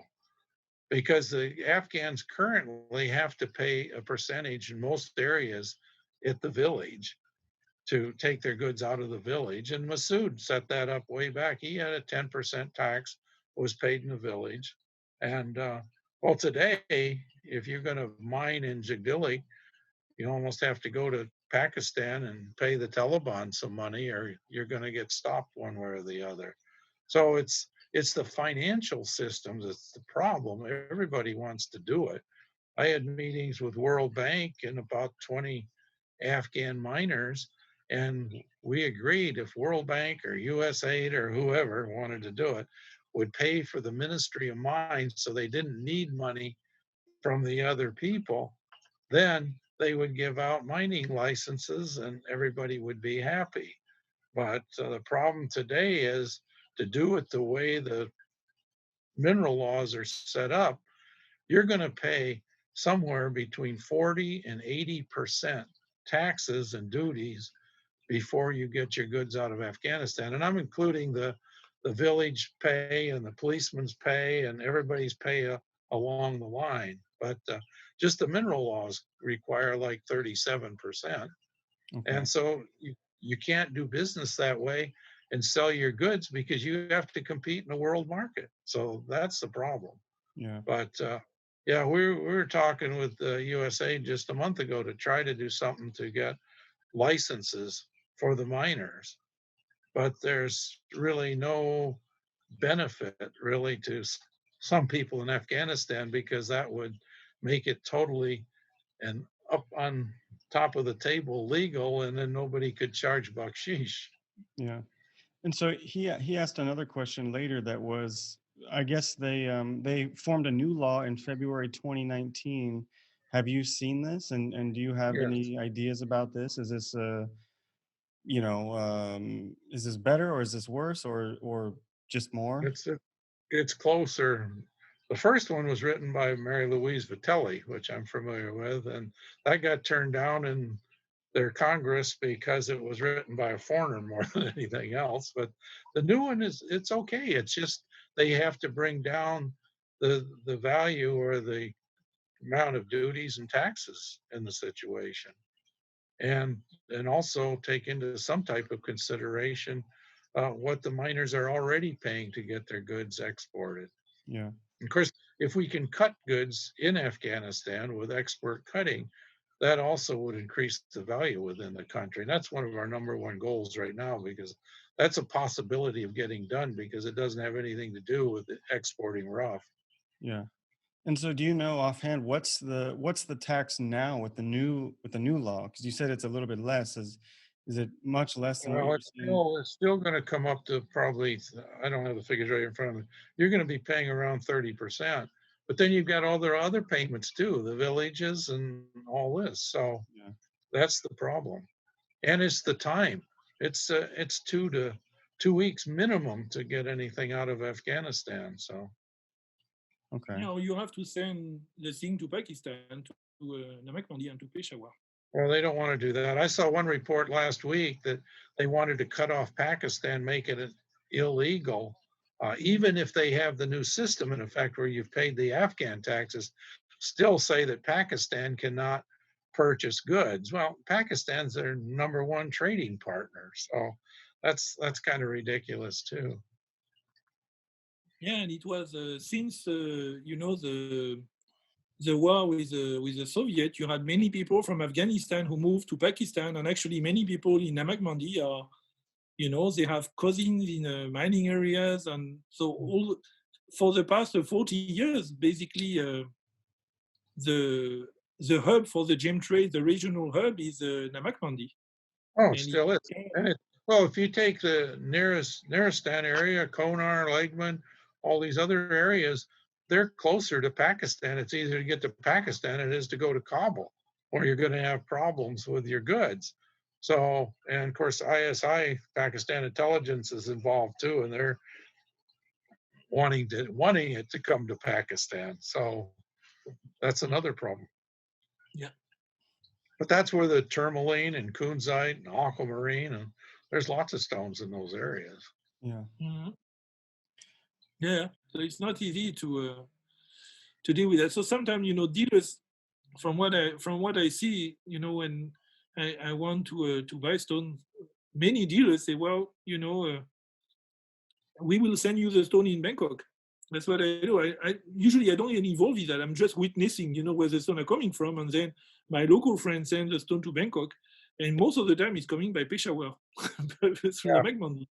that's true, especially the tourmalines and aquas. No, for rubies and Oh, ruby and emerald. emerald. Uh, I've got a Afghan friend that works the border at Turkmen, and it's a matter of them paying the local border guards, and they're allowed to go through. That's why they'll never stop it unless they have their people and their guards stop taking donations too. So Well, It's the same. Lapis, a lot of lapis is going, some lapis was going to Kabul, many lapis are going through the same track that you are taking. The lapis is traditionally going to from the lapis mine to Chitral and then down to Peshawar, the I think traditional route. I can't honestly answer that for the last few years, but of course during the war with the Russians, there was unbelievable the amounts of lapis that were going that way. Yeah. But well, I think it's going Peshawar pretty also, direct. Some of it, I think, honestly, is coming to Kabul and going across into Peshawar that in that direction. well, when I went to the Magmandi last time, I saw tons of lapis there. hmm. Tons of Mhm, lapis. There was a mhm. lot. Well, while we're speaking about exporting, Dharmendra Tank had asked a question a while ago. Is the export of rough emerald officially allowed from Afghanistan?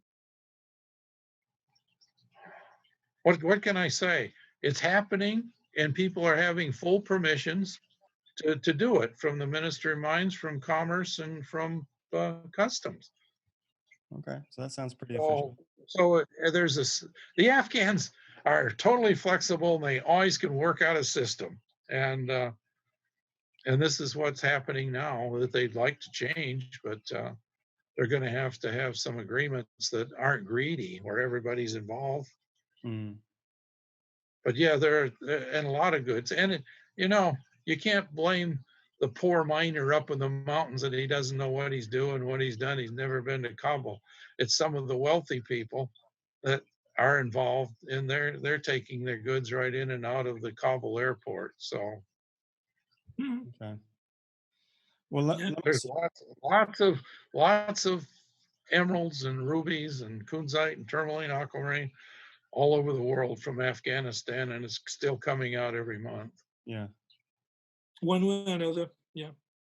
And at the end, you know what the feeling that I had every time I went there and you going to the mine is sometimes people ask me, if they should buy a stone from Afghanistan, and my answer is all the time yes, because when I went to the mine, especially the emerald mine, because I spend more time at the emerald mine than at the ruby mine, because I was staying several nights, sometimes 4 or 5 days at the mine with the miners, and I started asking the miners about their life and why they were mining emerald. And some of them were soldiers in the past, and they say, I don't like the business of soldier. I don't. My family and it's dangerous, and sometimes you have to do things you don't want to do. And he preferred to have a life as a miner because he said, well, the prophet was one of the soldiers told me that one of the miners told me that the prophet was a gem merchant at a period of his life, and he's feeling that, out of the possibilities that he has to make a living, mining gem is the best job he can have. Well, there's Because if you want to make money in Afghanistan when you are a young guy, you can go to get a gun and go to the gun business. You can go to the drug business, or maybe you can go to the gem business. But with the gem business, you're not killing anybody. So you work hard, and compared to farming, you have this chance to become rich. So it's a tough job, but if you find a good stone, you might be able, to get enough money to maybe, you know what they want at the mine. The people at the mine, they want to buy a house in Kabul, and when they have a house in Kabul, they want to have a house in Dubai or in Istanbul. So it's all the time a funny game about somebody want to have a house in the other place. But for the miner there, he say, well, his plan is to secure the future of his family, and he hopes that he will get a stone that will help him to go and to follow his dreams. And actually, gem mining okay, maybe there are some people who take tax, and you don't know who is taking 10% on that. Is it extortion? And you have all this export system, and from the mine to the rest, there are some people who will block the thing and will take some tax. But at the end, it's giving a job opportunity to a nice guy, in some remote valley in Afghanistan or maybe in Tajikistan, and this guy don't have many job opportunities. And this is a good thing. When I see a stone from Afghanistan, I know that at the end of the line, there was a guy who was able to do who was working hard, and that stone probably bring him some positive things. Yeah, well, if you don't have the dream, in most cases, you'd quit mining because it is tough. You're working at high altitudes with little food and sometimes bad weather, and it's not sleeping on the ground. It's not what people dream of. And the other thing is, and that's one of the problems when the fellow mentioned mining licenses and doing everything properly by the mining laws, I would have to say the great majority of the people in any of the mining areas that I know are illiterate. They've never been to the capital city in either country, Tajikistan or Afghanistan, and they don't want to go. And they're poor. If they didn't have the dream of finding something to make themselves some money, it's a total gamble, that they would quit. And that's why even in the United States, there's very few colored gem miners because they don't make money, because some American operation that's going to hire people to go up and mine, they have to pay a high salary. The owners want trucks and telephones and everything else. These guys are up there with probably one or two blankets to sleep on and one little bag of food, and that's it. Very low overhead type of mining. Yeah. And major mining doesn't work in many of the areas. Yeah, in Panjshir, I've seen, last time I went, I have, compared to the first time in 2006, I saw a lot of improvement. The miners, the mine were quite well organized, well run. You had electricity, you had mining technique were good, and the people. I think that there was a lot of investment that went to Panjshir in the past 2018, something like that, because I think with less contract from the US, in Kabul, many people who were working with contractors and international contractors in Kabul, I think reinvested money at the mine. So the last time I went there, okay, the miners, I will not say the miners were poor. At least the mine I visited, the miners were looking like, okay, they were dressed like a mining clothes. So, it's very difficult to know if the guy is poor or is rich. Like in Mogok, you can see somebody who is just wearing like local clothes, and you have no idea if that person is rich or poor. But well, I got pretty dirty over there too. I'm sure you needed a bath. But they were, people were smiling. People were looking happy and very proud with what they were doing, with their job, welcoming. I never have any idea, being able to say if the miners were poor or not, based on, compared to the local farmers. If you are just a local farmer, or, people in this village in Panjshir, the village with the mine or the village without the mine, my impression is that the people who work at the mine are more wealthy than the people who don't work at the mine. And that's kind of global, even in Africa. When you have a gem producing area compared to just a place with agriculture, okay, you have poor people that are going to mining areas because they want to have a job. But on the overall, the economic situation in place where you have color stone, it's much better than in place where you don't have color stone. Yeah, you're right. You're exactly right. And they're getting quite modern. And I think one of the most amazing statements in 2009, a USAID contract with the AI, And we went to every single emerald tunnel and every single ruby tunnel and took GPS. So we got latitude, longitude, altitude, and the miner's name so that they could do a license, which they never did. But the one thing that we learned, Dr. Larry Snee was with us, who was previously a director at USGS in Colorado.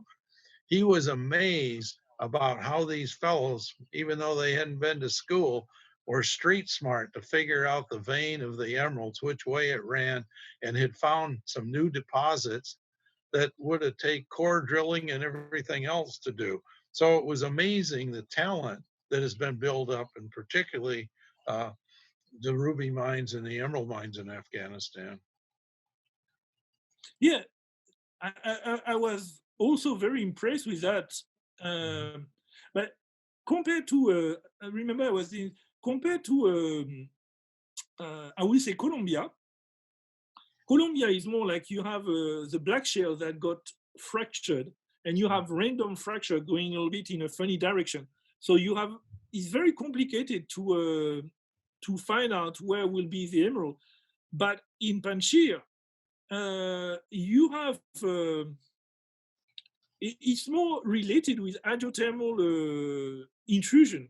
So basically, they are following this kind of rust.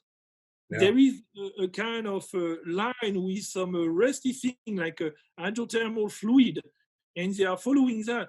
So when you spend, I think, a few years, you know, at the mine, people start to be able to read the rock like a book, and are able to follow, you know, somebody with a good observation skill and with a, you know, a clever guy don't need to know how to read books, but you got your indicators like quartz, etc. to follow.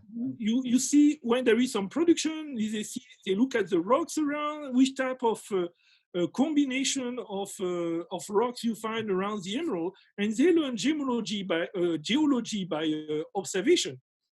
And then you have storytellers. So people are listening to elders, people who have seen the mine and who have seen the stone. Oh, there was a big stone and they were associated with that. And actually, it's not because they are illiterate that they don't know what they are doing. Actually, many people there, my impression is that they know very well what they are doing. The number one question is, how deep does the mine go? How deep in the earth can you find emeralds in Panjshir? Colombia, they're down extremely deep, but not so much in Afghanistan. Last time in Colombia, we were down like 400 feet underneath the surface and still mining emeralds down there. So. I think in Rinj, there is one tunnel that is going,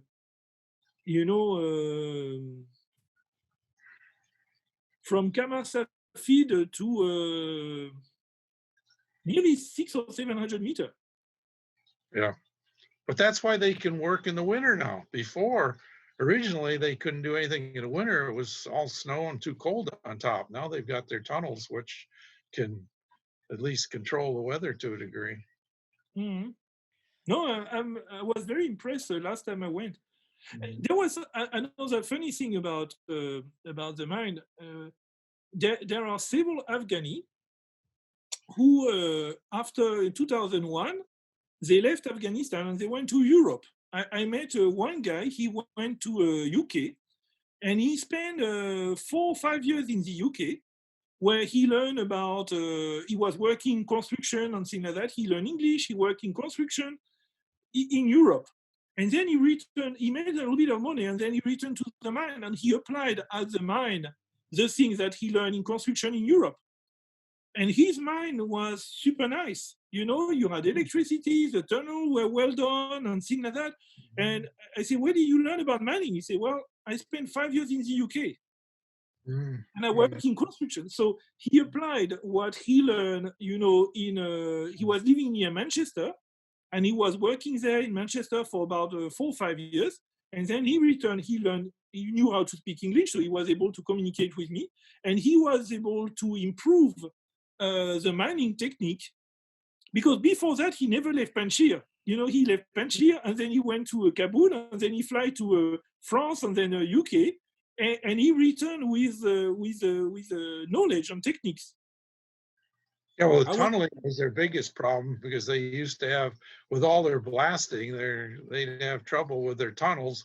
But secondly, if your neighbor and you had a tunnel that was 4 to 12 feet away, if he found emerald, you'd turn his tunnel and try to beat him to the back area. So the tunnels were touching, and then you're blasting in them, they're falling apart between the two. yeah, that's an issue there. The blasting, you have no idea if there is a tunnel next to your tunnel and if the guys will blast or not. So it's a little bit yeah. Yeah, somebody said they didn't have music in Panchir, and I guess they do. They got rock and roll when they're blasting with dynamite when they're inside the tunnel. And sometimes the neighbor doesn't tell you he's going to blast. So, Vincent, a question came in from Risha regarding something you were saying a few minutes ago when you were speaking about the miners and the money that they're getting. She's asking, how do we know whether the miner is getting the right amount of money for his stones? I think she's talking about as the end consumer, or even as the broker. I mean The right amount. That's never going to be controlled, and it depends on the education of the person. And the more educated they get on what stones are valued, it'll be pinned down. And another thing they're working on is to have a laboratory, so you can even tell a natural stone or natural emerald or a treated emerald from one that's totally natural. So it's an education process. And you can go to small businesses in the United States and buy the same product for different prices too. So true. Answering this type of question is quite complicated because I have no idea what is the right amount. When you meet a miner anywhere, in Afghanistan, in Africa, in Vietnam, or anywhere, what is the right amount? Hey, I got 49 years in this business right now, and I've got a 6-carat ruby, and I cannot determine the price within $15,000. And nobody else that I've talked to so far, and that's one of my projects when the virus is over, can help me determine the price. Yeah. Correct. When I go there, I want to buy a sample that I witness the mining. When you see the cost of traveling, take the plane ticket and things like that. If I don't come back with samples, what is worth, spending several $1,000s, to go there? So, I reach the mine and I witness some sample being mined. What is the right amount? $5, $10, $100 for the sample? It just doesn't matter. What matters to me is I bring back the samples that I witness the mining. Yeah. Mm-hmm. Now, the issue is there are many samples. I'm a gemologist, I'm going there to do some study.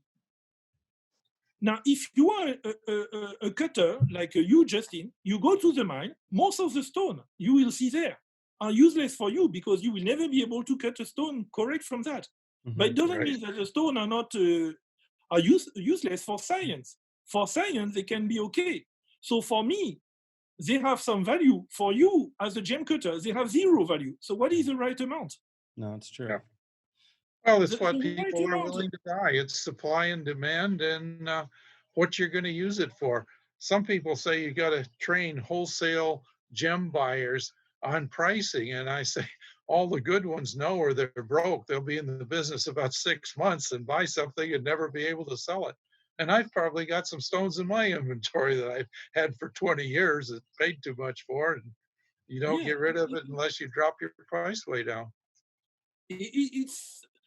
It's kind of complicated about that. It's most of the time what I see, for miners have a funny way to think. For a miner, he's thinking about, how much money I need. I need to buy gas, I need to buy supply, I need to pay the salary of my team for the next month. So basically now I need $500.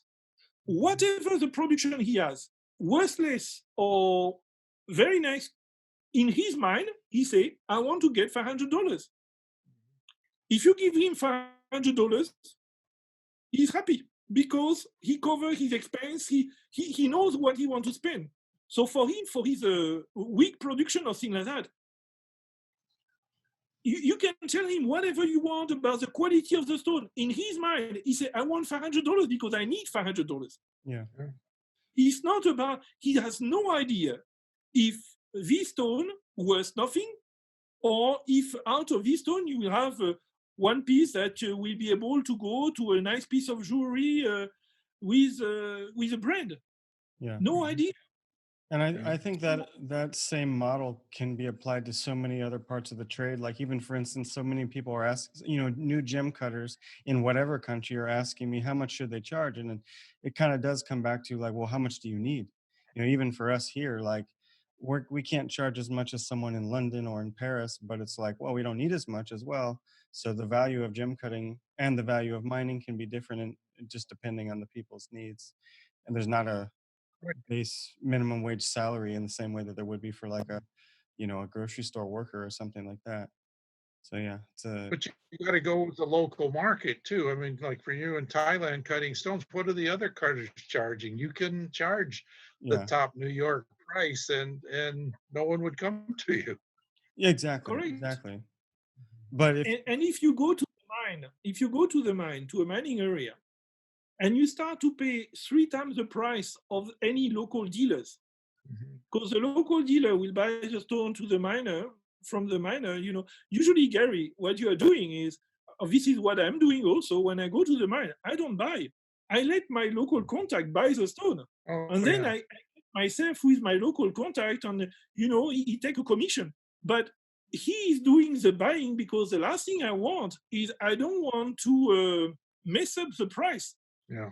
Because if somebody used to sell this type of merchandise for $10, and then I arrive and I pay $100 for that, the local miner will look at the dealer and say, "Oh, you are cheating me because this guy pay 100 and you just give me 10."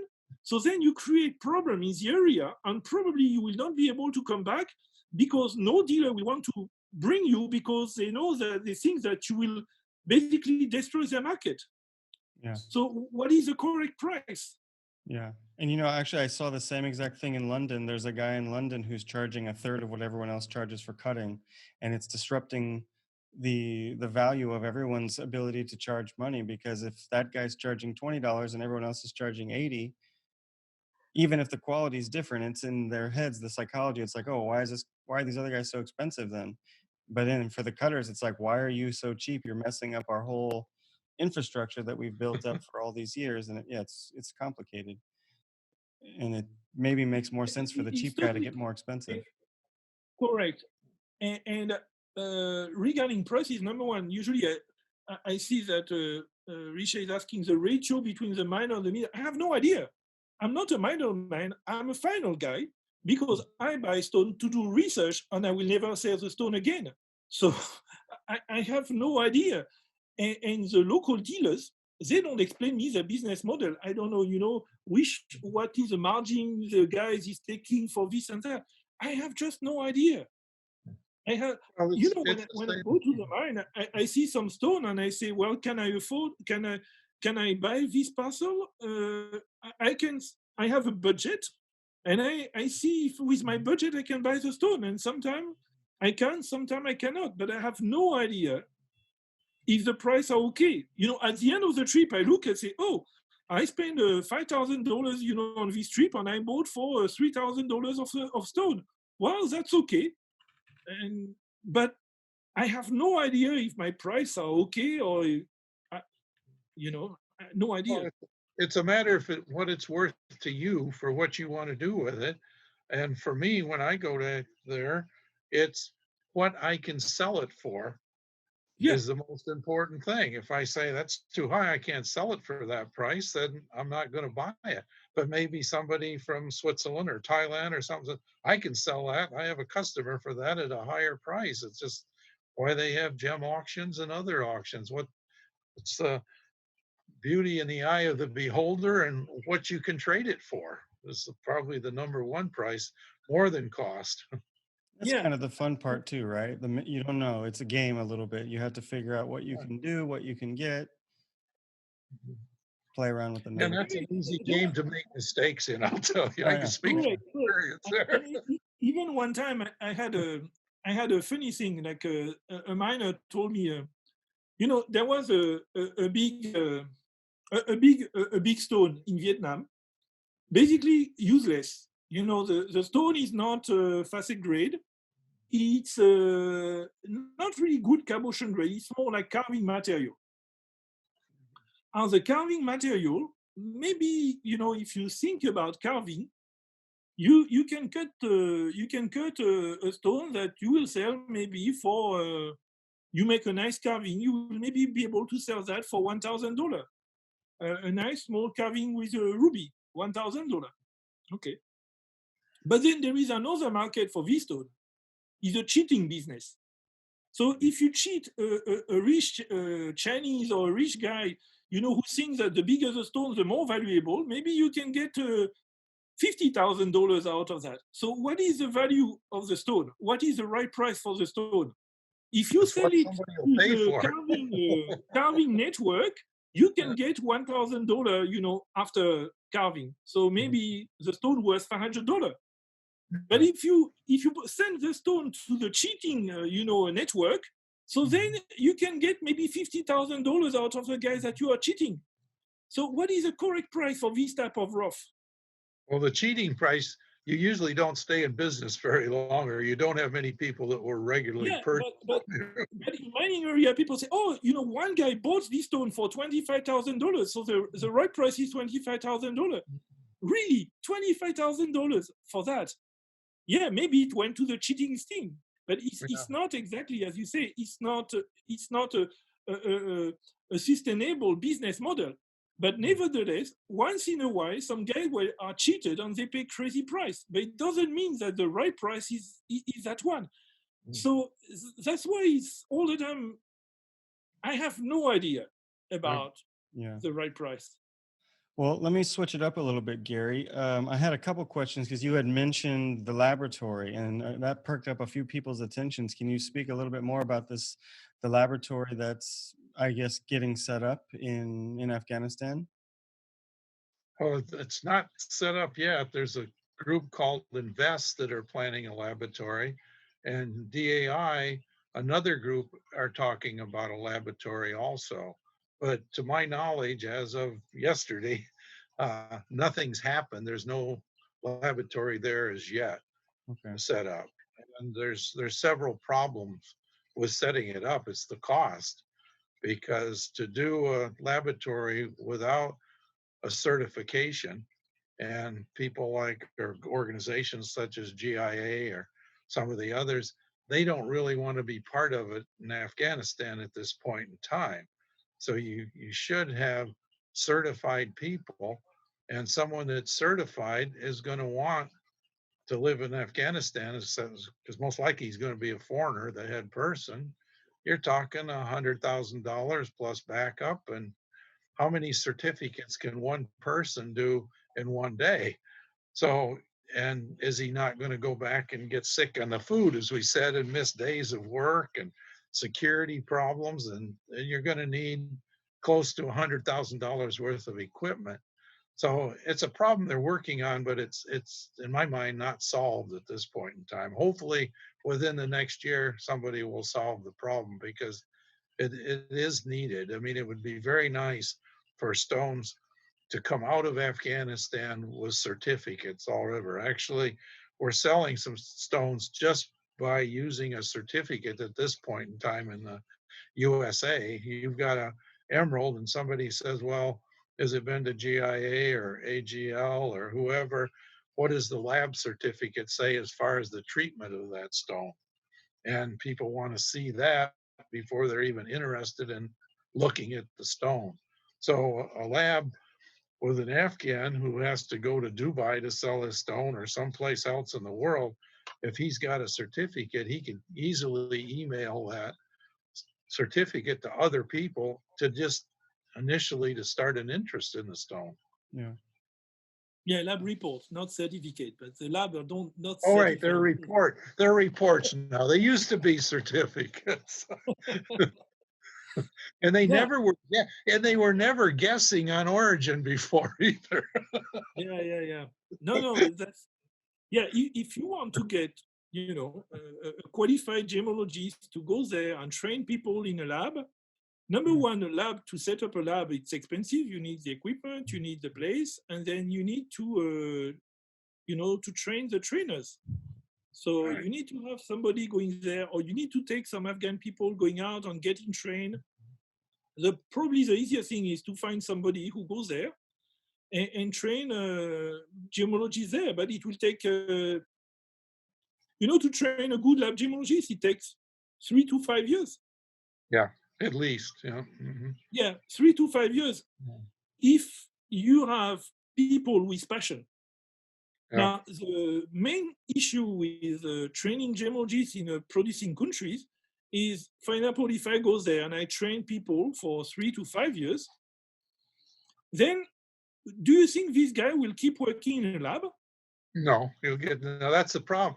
Most of the people they send outside, like to the US to be trained, don't go back. And that's another problem.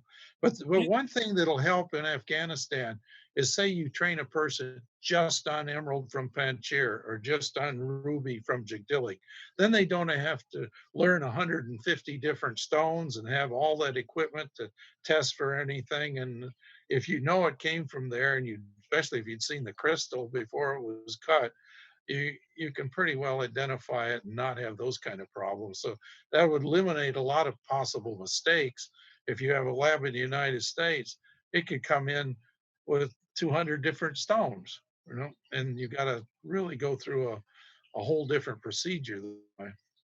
Well, you can make a training, like a special training, train somebody just on rubies or train somebody just on emerald, but still, in Kabul, I have seen a lot. You have a lot of lead glass. You have rubies heated with flux. You have synthetics. You have Afghan people traveling back and forth between Kabul and Bangkok. In Bangkok and Chanaburi is full of Afghan people, and they don't travel empty-handed. So they bring stone from Central Asia to Thailand, and when they come back from Thailand, they bring back some of the stone because they get orders from these stones. So you have synthetics, you have treated stones that are going on the way back. They bring back emerald from Zambia that were they bring back a lot of stuff. Because also sometimes, Gary, when I was there in 2006 and then 2010, you had the main market for the Afghan trade was the bazaar with the soldiers. So you had 100,000 soldiers from the coalition who were there, and they were not ready to pay the price for the local stone. So they wanted to have rubies or sapphire, emerald, but cheaper than what the real stone were, actually good stone, were costing at the mine. So the traders, okay, you want emeralds that are cheap or rubies that are cheap? So they were traveling to Bangkok and bringing back some synthetics and some treated stone. Yeah. And they were just lucky they weren't glass. Yeah, or imitations. I went to one of these bazaar, in Kabul, where, you had a lot of soldiers that were going around.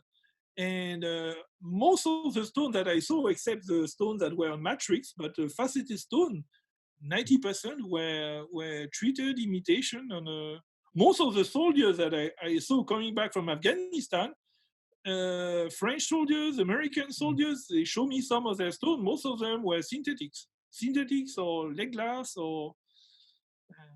I would get, after people read either my book or saw my movie, I probably received requests for appraisals on stones at least 2 or 3 times a week, and they wanted to know what the situation was, and I tell them immediately, if they were going to go buy stones, your figure's correct, 90 to 95% or glass or synthetics or plastics or really highly treated stones or poorly cut and bad material.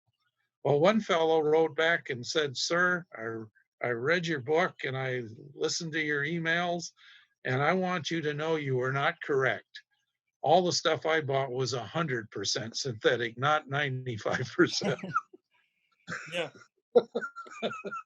And so somebody had asked, I'm going to expand the question a little bit. They asked, are emeralds oiled in Afghanistan? But I rather ask a bigger question. Are they doing any kind of treatment in Afghanistan, or those stones have to go back to someplace like Chantaburi and then back to Afghanistan? Well, about 15 years ago, the word got out in Afghanistan that emeralds could be oiled. And I opened up for the first time because the emeralds were always in an old rag. This one was with paper with plastic on it. I opened it up and motor oil went all over my lap. They were soaking in it. And since then, they figured out some ways there are some oiled emeralds coming out of Afghanistan. And right along with Vince, most of these stones, and probably 80% of them, are being brought back into Afghanistan after being sent to Pakistan or Thailand or India to be cut, and then they're bringing them back. Yeah, even every time, well, in Kabul or even in Range at the village, the only place where I see emeralds that are not oiled is at the mine. When the production that is coming directly from the mine, but when the stone are going down, just to look, to be able to look at the color, people will oil the emerald right away. They will put the emerald in oil in order to be able to look at the rough and to because when you put oil on an emerald, on a rough emerald, when it's going out from the mine, it's a little bit dusty. So you put some oil in order to be able to see inside, to see how many inclusion you have, and to be able to grade the parcel. So most of the parcel you see right in the valley are oiled. Yeah, Like, you're exactly right. It's just like the normal setting for every mine. You oil the rough in order to be able to see, is it facet grade, is it cabochon grade, is it what it is. Yeah. That's the same way with nuclear Pakistan. Most of the kunzite is irradiated before it even hits the market, so to speak. Yeah. But is that kind of sort of hand oiling? Is that going to come out of in the lab report as oiled, or is that going to wash off? Sure. If they do a good job, it should come out. Okay. And of course, there's other treatments for emeralds too, but that's what a lab is for.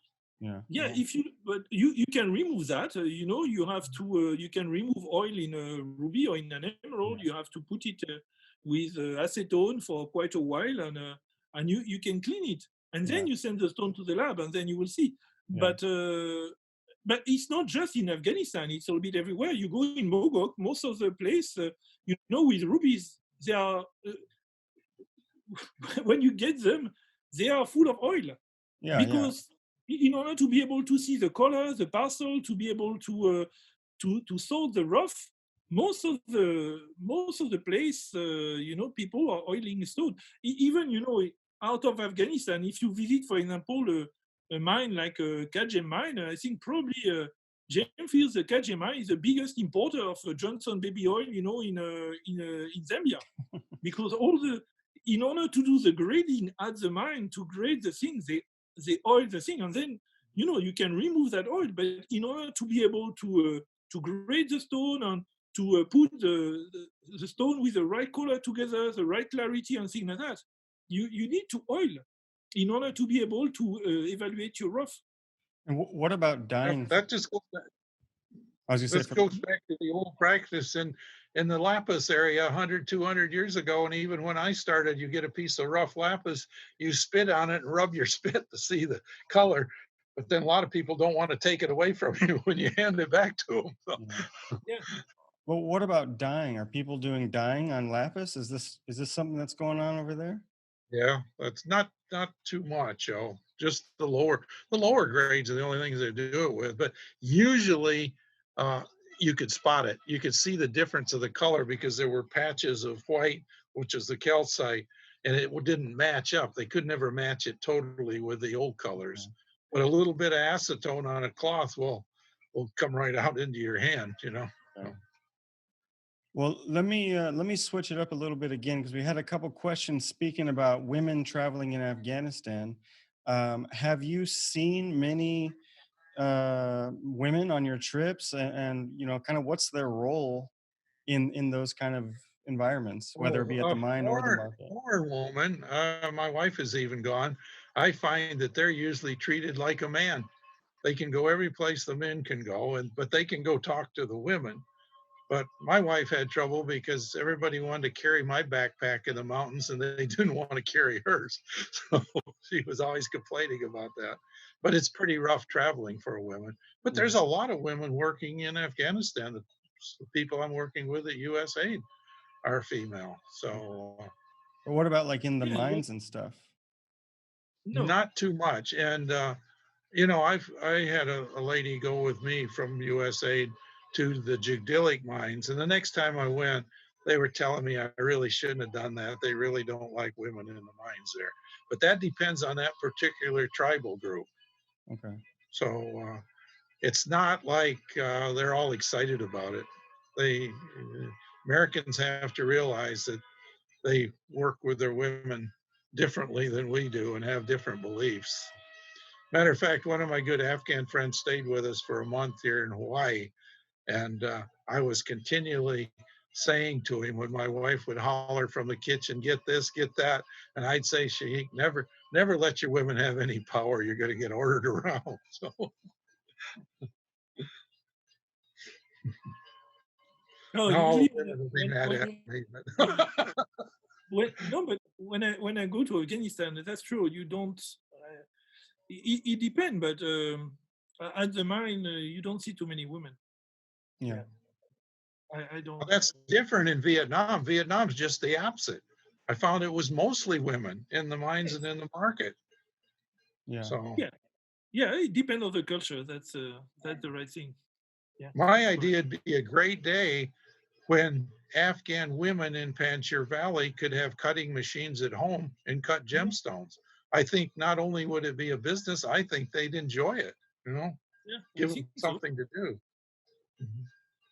I think so. You have with a lapis, you have this kind of necklace of lapis with beads, Mhm. and I think they are cut by women. This is what Yeah, people told me. I was never able to witness that because never anybody will take me to a place where I think that I was told that this necklace with tiny, tiny beads are done by women in Mazar-e Sharif. correct. Correct. And she's been all over the world. I've seen her in Bangkok. I've seen her in Hong Kong. And, and she's really a sharp lady. She's been in the bead business for years, all with local materials from that area and doing very well. And there was a cutting shop in Kabul that was doing quite well cutting lapis, but they were telling me they had to hire a man to go to the Chicken Street market because the men didn't want to buy from her. So it Yeah. was a problem. So, but that's, hey, we can't change the world. They live the way they do, and you're not going to go in there and change it right away. And why should you? Yeah. Gary, Adolfo Basilio asked, did you ever meet Tomas Torrens from Spain whenever you were on your trips? He said he traveled many times in the 70s and had brought back a lot of beautiful Like, kunzites and stuff. yeah, the 70s is right, and I think I met him. My memory's not that good to come up with the exact name. Well, I know one fellow worked for the Spanish embassy in Kabul that I met and had dinner with 2 or 3 times. Right off the cuff, maybe I'm showing my age, but I don't remember that particular name. I've met 2 or 3 people since then. Okay. And a couple people wanted to hear a story about a time when you wore a burqa. Oh, yeah, I was finishing up my book and I needed to go into Afghanistan. And actually, that was one of those trips was when we were going all the way up to Shignan along the border. And what happened was the American government had given cruise missiles, not cruise missiles, Stinger missiles to the Afghans, and they ended up somehow selling some to Pakistan, and the Pakistanis sold them to Iran. So the Americans were all over their case, wanted army on the border. Nobody's going to cross unless it's an Afghan with all the proper papers and everything, and I needed to go. So we figured we were no way we're going to get across the northern border in Chitral.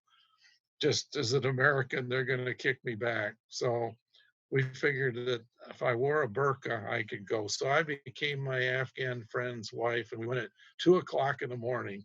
And the thing that saved us, of course, is another man's not supposed to talk to somebody else's wife. So they couldn't talk to me. So I wasn't questioned. But we got across the border, and please write down that that was my first and last time in drag. S Jerome Petit had asked, with all these different trips to remote places that you've been to, has this changed your perception of the gem trade? To see the real localities, and especially after you already had a store and you'd already been doing business, did it change your worldview a bit? Well, it was a double pronged effect because I really enjoyed it, meeting the people and seeing the different mines, and you never can see them all. But also, it gave me stories when I sold my stones. A lot of my major stones, I can tell you exactly who I bought it from and when and where it was mined, and the ambiance of that has helped sell the stones. Okay, that's great. Um, Ian Nicastro asked, have you been to mines producing sapphire in the Koksha Valley? No, I didn't. I don't remember any sapphires. I've heard many stories of it, but I've never Yeah. really seen one. The same way I hear sapphires in Panjshir, it's the same way. Now, Marco Polo wrote about the silver mines there, and that's been proven. There was a major silver mining period, but I don't know uh, geology or geologically why there would be sapphires in that valley. No, there are. Are there? From Well, see, you know something I don't know, Vince. Good. from what I know, you have there is a sapphire deposit that is about it's over the lapis mine in the north of the valley. The lapis mine on the side, on the eastern side, and you follow a little bit, and over you have a place where you have blue sapphire with tourmaline in mica. Oh, but you're talking face. You're not talking in Cocha Valley. You're talking Yeah, over by in Face Koksha Valley. Block. In Koksha Valley. Oh, okay. Actually, for sapphire deposit, you have three in Badakhshan. You have at least three of them.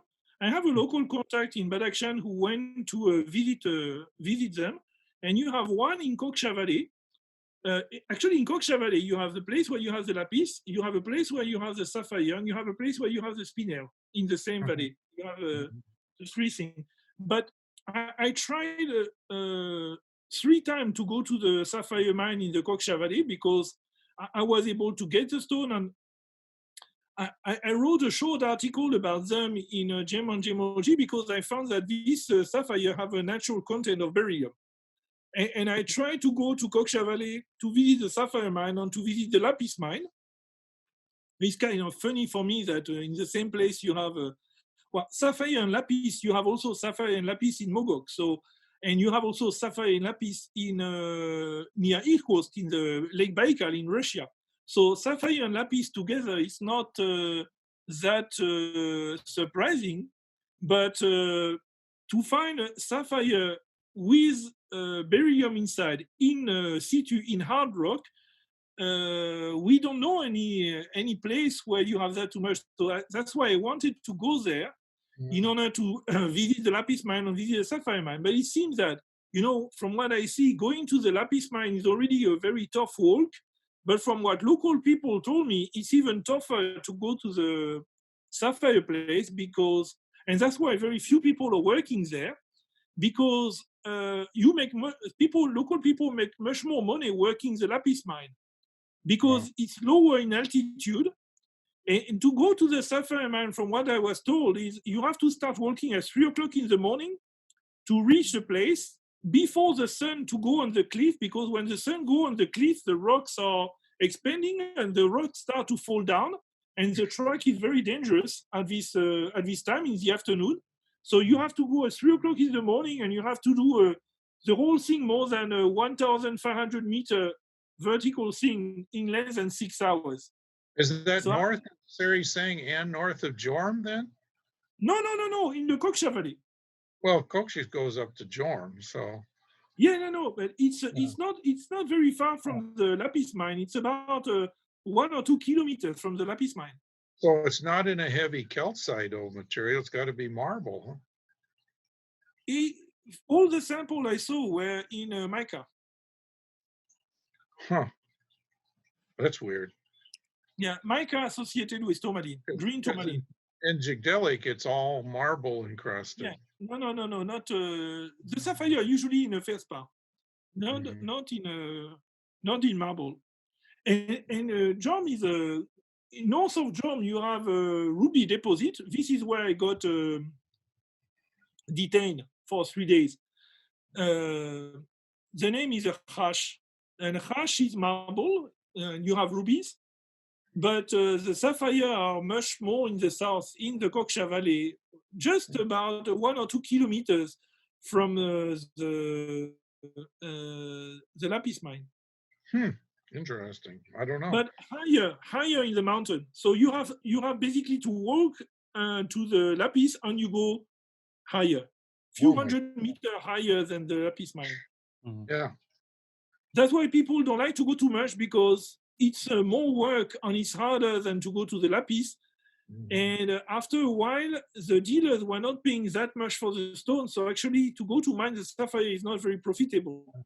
I've got some purplish sapphires from Badakhshan that I've had, but not very good as far as clarity. Yes, correct. The clarity is not so great. Gary, from all your different experiences, do you have any insights on how the stones are getting from the mine to Kabul? You know, just In in terms Kabul? yeah, like Well, to that's a nice thing. Except for lapis, you can put $200,000 in one of your pockets and hide it, or in a bag or anything. It's easy to conceal. Lapis is another problem. And they're just hand carried. Okay. And of course, now from Panjshir Valley, it's a short distance. It used to take us a day and a half during the war to get between the two places, but now it's a couple hours. Okay. Yeah, now the route to Panjshir is very nice. You Yeah. can go to Panjshir from Kabul. You go to Panjshir in 3 hours. Yeah. And going back to whenever we were speaking about the education of miners, Risha was asking, is USA doing anything to help miners get more education, or you know? Not right now, because the term illegal is becoming a problem, or has been a problem. They say it's illegal to mine the stones, and I question, why are they legal later if they're illegal in the beginning? But I don't want to get into that, because I don't want that to start. Yeah. Yeah, All they need to do is give the miners licenses, and I see no reason they couldn't go and grandfather in all the people that are mining now and set a contract that it's free, but maybe in 5 years they start collecting taxes, or 3 years, and grandfathered in. And if they'd done that in 2009, they'd all been paying some taxes by now, and everybody'd be legal. But somehow that's got to be taken care of. Yeah. And I had a question all the way from back at the beginning of the talk. Taruna had asked, "Do you think if if the conditions in Afghanistan would have been different, then the market would have been much different than it is today, the gem market?" Oh, that's a hard one to answer. Yes, if it was free to go everywhere, and you could just get in a car and go, uh, and there was no illegality involved, things would flow. And I'm sure that would put a lot of other people into the business, because they don't like having a situation where they're considered a smuggler. Yeah. One thing too, well, we were just speaking I had about. an instance at one of the US aid houses one time when I went over there, and we sat down for dinner, and this gal sits next to me and says, "I don't even know why you're here. This is an illegal operation. You shouldn't even be here in this country." And I just said, okay. Went through dinner. The next night, she sits next to me again, and I'm wondering why. And she pulls out of her pocket some gemstones. "What are these worth?" I got up, moved around the table. "I'm not sitting near any smugglers," I told her. One thing I realized we never got to. We were talking about lapis, Yeah. but you have this awesome table that we wanted to show, and maybe get a little bit of the story behind this. So let me just share this picture real quick of your awesome lapis table, so everybody can see this. So what's the story behind this? Well, you're all welcome to come over, invited, and to have dinner on it if you'd like. It's a wonderful table. That's what I want It to took a do. year to build that table. It's actually on a marble slab. By the time we got it boxed up, it weighed 750 pounds. So the next question is, how are we going to ship it? We got it to Peshawar. How are we going to ship it out of Peshawar back to Hawaii?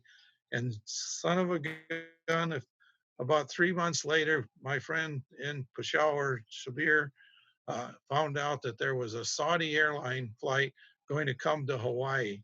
And so I got it all the way to my office at the time for $1,200. And I don't think you can do that again. And also, you can't find that high quality of lapis. It's that rich blue with a lot of iron pyrite in it. Well, thank you. Is that one solid Yeah, piece? No, no, it's mosaic. Okay. Most of the pieces, however, are 2 to 3 inches. It's not small pieces at all. Okay. No, that's cool. It's probably something you can't see every It's a day. job because, you know, lapis, you've got iron pyrite, you've got lapis, and you've got calcite. So when you go to hand polish something like that, you got 3 different hardnesses.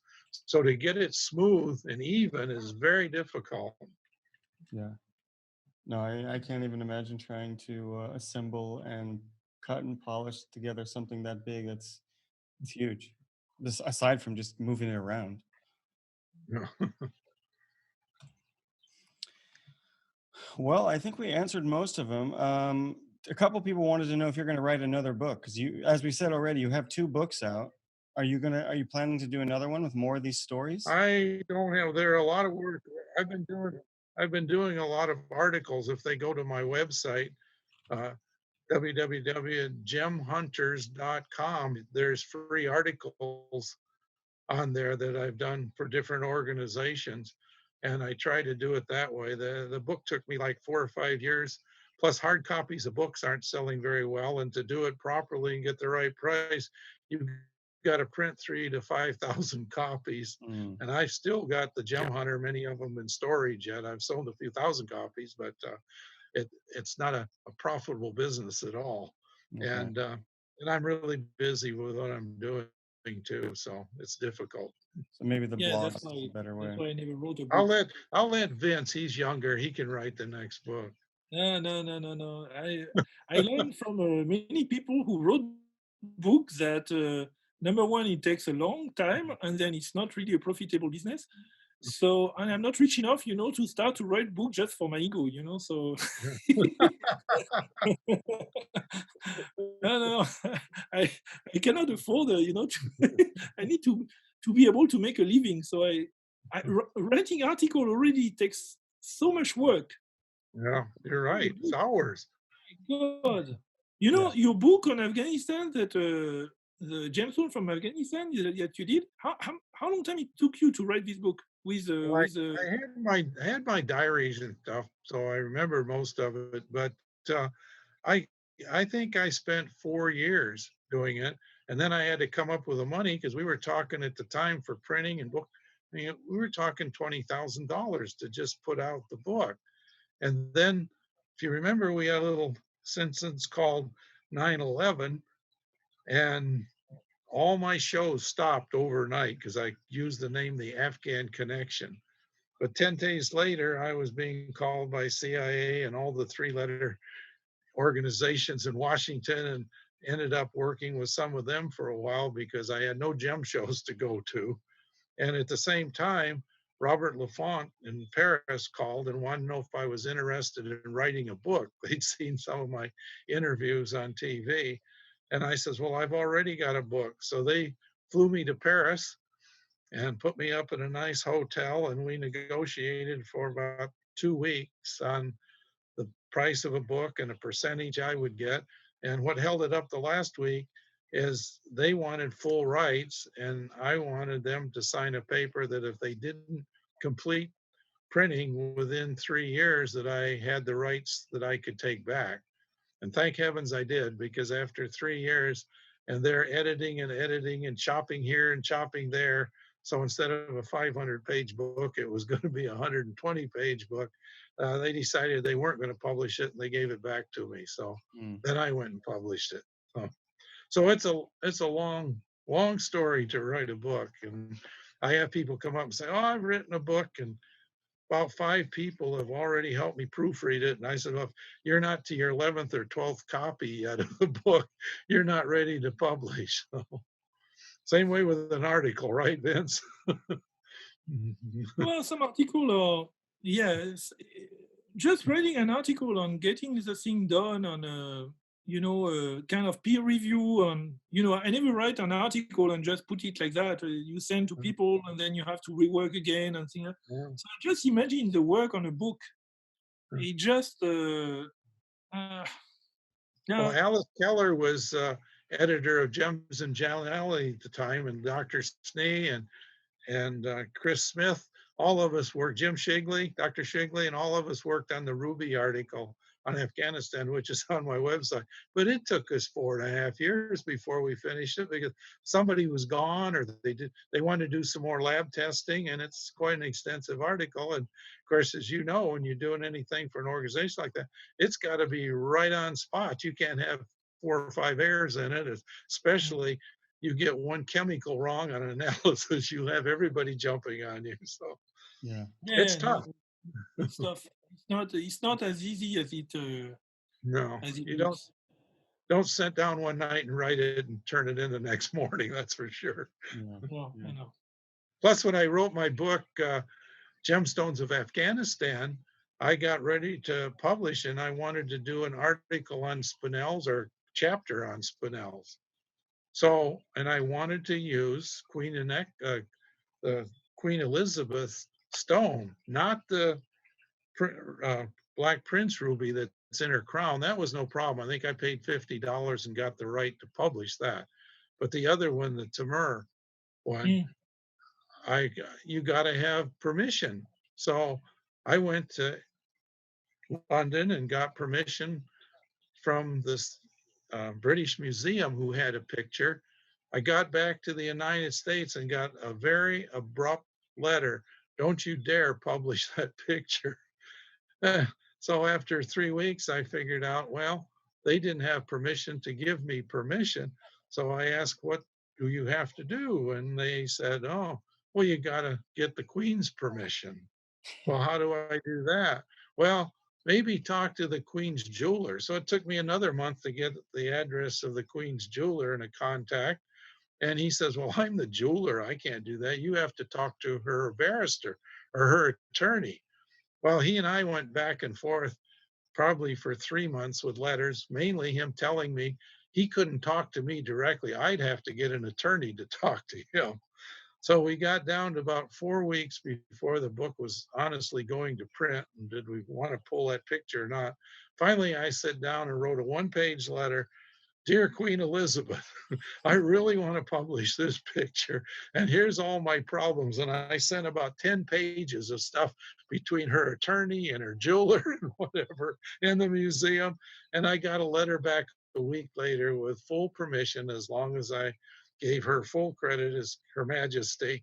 And she apologized for my problems and said she would personally take care of the museum, which scared me a little bit because they really tried to help me. So anyway, so Wow. that was a 7 to 8 week program just trying to publish one picture in a book. So Yeah. That's a good story though. You got a letter from the Queen, so that's pretty cool. yeah, I think yeah. maybe that was worth it. Do you still have the letter? Huh? Do Yeah, you still have the letter? yeah. Okay, that's nice. Hey, Let me Vincent, know somebody had something asked. about the King Ruby. That's nice. Vincent, somebody had asked. Can you say the name of the sapphire mine again that you were speaking about earlier? There is not really a name, but it's basically in sar-e-sang, just close to sar-e-sang, to the place where you had the lapis. It's in Coq-Chavalet. I was never able to get really a name. People just say the sapphire place in the. I don't think there is a name, but I was never able to get directly in contact with the miner. All the time I'm dealing with dealers from Badakhshan, but from multiple independent sources, it seems that yes, there is at least one sapphire deposit in the Coq-Chavalet near the lapis mine. And then there are at least two other places with blue sapphires. Okay. Actually, maybe three. Okay. Yeah. Three. There's one I know of near Faizabad, which is just inland Yeah. from there. Yeah, and there is north of Faizabad, near Faizabad, in the actually not very far from Germ, you have a sapphire place on the a bit on the west of the Koksha Valley, not very far from the ruby place. You have another one not very far from East Kashim, I think, and you have that one in the Koksha Valley. But the stone don't have exactly the same quality. Okay. Yeah. The best, the I actually, tried cutting some and heat treating them, and it did nothing. It just Mm. was hard. I got a few little stones out of a lot of pieces. What about it? And it was very dark. Yeah. yeah, Yeah. Speaking of Ishkashim, we spent 4 days arguing with, not really arguing, trying to buy horses to go north to Shignon along that mountain pass. And finally, I told the village chief, I can't believe it. I've never had trouble renting horses in Afghanistan. He said, well, your problem is, or the direction you want to go, no one's ever come back. That's why they don't want to rent you a horse.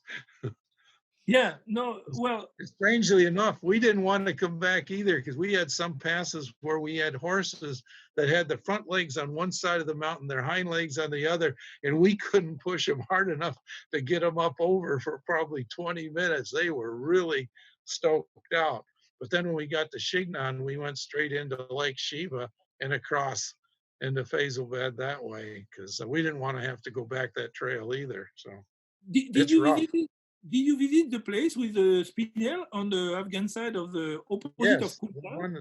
I went to the one directly across from Kuilau that King Zaire Shah had, and they filled it in. It was filled in when I got there, but I pulled samples of dirt and stones around it and took them to GIA and, or excuse me, USGS.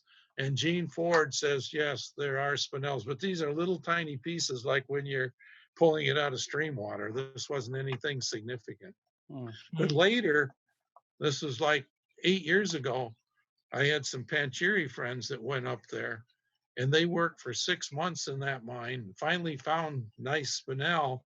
And that night, the villagers, they heard about it somehow, came up and killed two of them and wounded two of them, and they left. So Mm.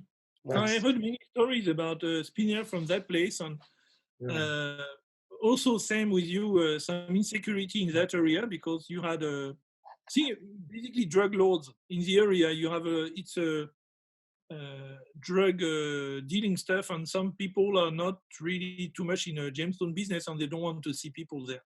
So Yeah, this is directly across from the Kuilau on the Tajik side. yeah, And if people aren't familiar, that mine was in Afghanistan until the Russians and the Brits redrew the border line, because previously it was on the mountaintop, what's now Tajikistan, and that would have put that spinel mine inside of Afghanistan. So the Brits gave your mind away. yeah. Well, No, I was wondering because in the past, maybe 1,000 years ago, where the spinel actually mine, in the old tunnel in Tajikistan side, or some of the spinel could also come, from the Afghan side.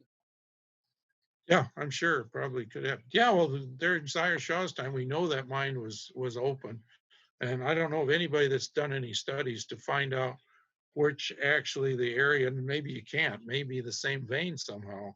I mean, there's just a big fault line where the Oxus River is, but it's within 2 miles. Yeah, it's within 2 miles. And do you go to the lapis mine at the back of the, in Tajikistan, you have a lapis deposit Yes, on the back side of yeah. the spinel mine. I in that slideshow I sent you that I did for the AGTA, there's a picture of that mining area. I didn't get to it because the snow was too deep, but that lapis from that mine is a lighter blue than the Afghan, and it's mixed with patches of calcite. It's not just even blue like the Afghan lapis. So it looks totally different in appearance. Mm-hmm. Well, guys, we've been at it for a while. Should we wrap it up? Okay. I think we said a lot. We heard a lot of really good stories. Thank you so much, Gary, for sharing your experiences. And so if people want to read your book, I know a couple people in the chat had already said that they bought it during the talk, so maybe you got a few sales Oh, tonight. wow. But I if can go have dinner tonight. but I'll put up the screen here if people want to find you online. I know you've got the YouTube channel, and I'm going to post that into the chat so people can just copy it because it's a bit long. Okay. Yeah, the Um, best way to contact me is email at mrgary77@aol.com. okay. And so, what can you tell us the name of your two books again? Somebody had just asked. The Gem Hunter, True Adventures of an American in Afghanistan, and Gemstones of Afghanistan. The Gemstones of Afghanistan is pretty much scientific, but it's got stories of every area and every different mine. And the Gem Hunter is my tales of travels within Afghanistan. And Both are then great. and then Both are really you've got the DVD on there as well. You can still buy that. Yes, it's on there too. And the books, as I said, you can buy hardcover or you can just download it on your computer. The advantage of the Gem Hunter is on the computer to download it. You've got colored pictures and you only got black and white in the real book. Okay. And if you're going to go to Afghanistan, you can take your Kindle with you, or put it on your phone, and maybe you can reference it when you're going. There you go. Well, that's how I found the spinel mines, was taking old maps from history and matching them up and pretty close. And the Russians did a lot of great work as far as latitudes and longitudes of different mines inside Afghanistan too. We had overlays when we did our mine studies, and it was amazing how accurate most of it was. Well, okay. Well, yeah, everybody can find you online. Of course, if you're not following Vincent and I, all the info's up there. You can find us on Instagram, YouTube, Facebook, wherever you normally do your socializing. Vincent, do we know who we're going to be speaking to next week? well, expect the unexpected. Okay, so I'm we'll not, find out. I'm discussing with somebody, but it seems that maybe he will be on a trip because maybe some borders are reopening. So I'm not sure exactly about who will be our guest next week, but we'll find somebody. There are several possibilities, so Okay. we'll know probably within 1 or 2 days. Okay. But Great. Gary, really thanks for that, because this is not it's not something easy to do, to spend a few hours discussing with you. It was a great pleasure to exchange a little bit again. And I hope that next time you come in Bangkok, please give me a call so we can go again to have a lunch or dinner somewhere. And I hope that one of these days will be able to go to Hawaii. And I have few friends there. I have a friend going there regularly, working in an observatory because he's an astrophysician. Oh, But wow. I really love to bring him one day to your place, and in order to have a dinner on your lapis table.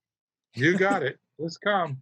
I want to If see my wife is cooking, you get a great meal. If I'm cooking, I'll give you a hot dog. And But you'll still get to see the table.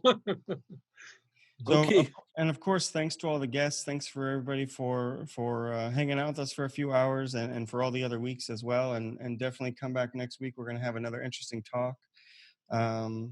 So yeah, okay, guys. I think we've said everything we meant to say. So pleasure to speak so much, Gary, and hopefully, I want to come see your table someday soon Well, too. thank And you this again. And book will thanks be for doing this project. I think this should be interesting for a lot of people around the world. So keep it up.